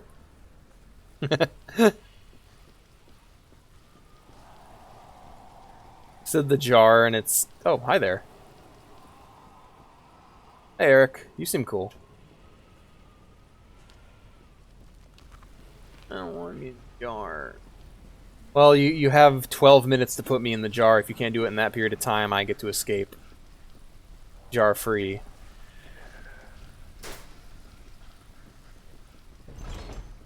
Thanks for the help. A lot of people around here need help. Talk to them. Maybe you can lend them a hand. Am I doing a quest? Let's see what we got here. There we go. Hello, I'm feeling snacks. Surprise is when he's getting the jar. Oh no. Hey there. Hey Carl. I'm streaming again tomorrow, so. I can finally get someone to rescue us, but I'm missing a few parts. I need to what parts are you missing? They're in a shop not far from here. You think you could locate them for me? Mm-hmm. Oh yeah. Yeah. Just be careful. Yeah. Not you. Not you. Uh-huh. I'm so tired, you guys. I'm gonna need to repair my stuff. And I'll probably be wrapping this up here, because I am, like, dozing off in my chair. We'll have to find someone else to raid, and then, yeah. For now, though, let's accept all these quests. Make a door out of How do you make a door out of a jar? I could really use your help. Hey, Jack. I was with some survivors and we were attacked by looters. Looters. And I ran. Looter! And I think I'm the only one who made it. Is this Mo? One of those bastards took my wallet. No. All my money, credit cards, passport, and my daughter's picture. She's back home in New York, and she's the only thing keeping me going. I'm here on business, and I promised her I'd be back in time for her 10th birthday. I've disappointed her so many times. I just don't want to break that promise. Will you help me find those bastards? All right. I'm up for it. They jumped us by the drugstore close to the canal. They're probably still hanging around there. Yeah, I'm gonna bulk collect your guys' quests, and hey Carla. My asthma inhaler is almost empty. God damn, that's the worst. And I can't breathe without it. The jar. The The stress of all bouncer. this is just making it worse. The bouncer. I know all the nearby pharmacies have been looted. But if you happen to find even a partially full inhaler, That's gotta suck, man. I'd be very grateful. I honestly, inhalers are fucking magic. I remember when I was on vacation, we were like traveling across several states, so my allergies were really bad, and I had trouble breathing, and Mom's just like, here, and she gave me a hit of her inhaler, and I was just like, instantly my lungs were clear. Inhalers are fucking amazing. I can't get any air. Hey, Quan. I'm Quan. My brother and I Hit the came Quan. here from Korea to work to Or send Quan. money back for our family. Hitting the Quan, I too. went out to look for food, and those And thieves, then they I tried to instantly kill me. became homophobic. If not for Nick, I'd be dead. They bring me here. But my brother, We did the whip, the nay-nay, and then I instantly became it's not homophobic. safe there. Could you find him and bring him back here, please? I always connected those two in my head, so when I saw the edit, I was like, yo, you got it. I'm not taking your glasses off because I know that pain too well. Aw. At 13 Seahut Street. Thank you, and please. To be fair, it's not any easier to see the screen from inside of the jar. The jar is dirty. Hey, Turning this Florencio. place into a fortress, and I'm in charge of defense. Before we found this place, we were searching for guns, and all we found was money. Mucho dinero. So if you can find some grain alcohol for Molotov cocktails, That would suck, by the way. In the post-apocalypse, all you can find is money. You're just like, oh, there's so much money, but all I need is a single can of beans.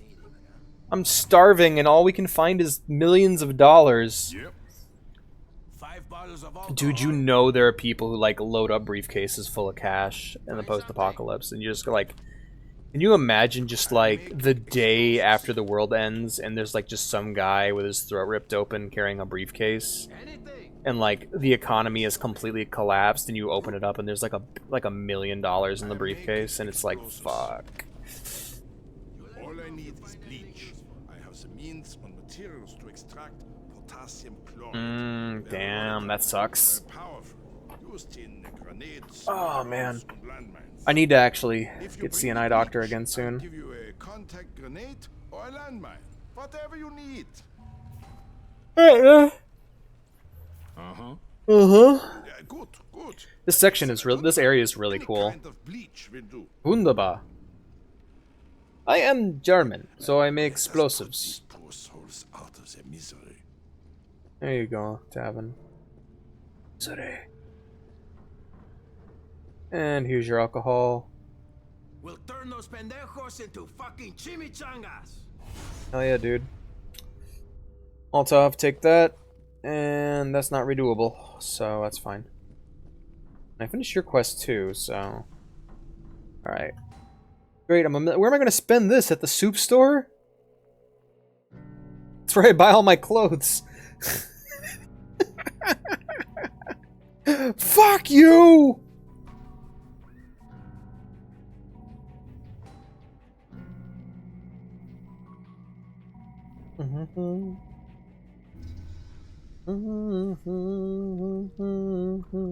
Still going? No, actually, we're just about to end. Why aren't you here, Panseep? I missed you, man. I missed you, friend. Firing hammer. Rifle crowbar. Heavy hammer 196. Oh, it's better than my disabling mace. Let's try it out. Oh, it's a little one. Oh, it looked so much bigger before I picked it up. What a bummer. I already have a hammer. See? Wonk.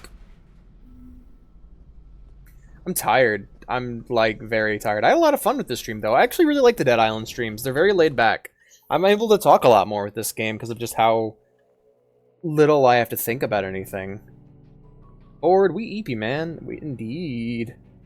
1/4 of an geesh. Yeah, because eye doctor sounds cool. All my doctors are cats. Alrighty, thank you all for joining me tonight. I had a lot of fun. If you enjoyed the stream, be sure to follow. Want to see more from me? Or just hang out, be sure to join the Discord down below. If you want to support the stream, help it grow, and help me upgrade my PC so it freezes less during the stream, be sure to subscribe. All that being said, let's go ahead and find someone to raid. Let's go ahead and bippity-bop, check on over here. Bippity-bop. Who is playing? Oh, Shades is playing something. What do we got? Helldivers 2. Atlas is playing Final Fantasy 14. I don't know if I want to subject you guys to that, because Atlas's 14 gameplay is... Yikes. But, let me check our numbers real quick, and I'll figure out who we can raid. Well, first off, let's see if there's any other, people streaming Dead Island right now. Croaky, croaky, croak, croak. Croaky voice. 8. Okay. Yeah, let's go and check for any more Dead Island streamers. Hey, we got VTubers. Hell yeah. Let's go ahead and check out Lord Josiah. Verified accounts only. Never mind. Okay. Bye. Goodbye, Ghost. Playing zombie games and verified accounts only. Lovely. Might as well not even have your chat on. Alright, we're raiding Atlas because I'm tired. What area is he on? Oh shit, he's an Endwalker, isn't he? Fuck, I can't watch this then. Alright, we're gonna raid Atlas. They're playing Final Fantasy 14. Game I'm very fond of. Oh no, they're on Pharaoh Sirius. Yeah, we're good, we're good, we're good. I can look at this. Yay! Alright, see you guys in Atlas's chat. Thank you all for watching. Good night, everyone. Night-night.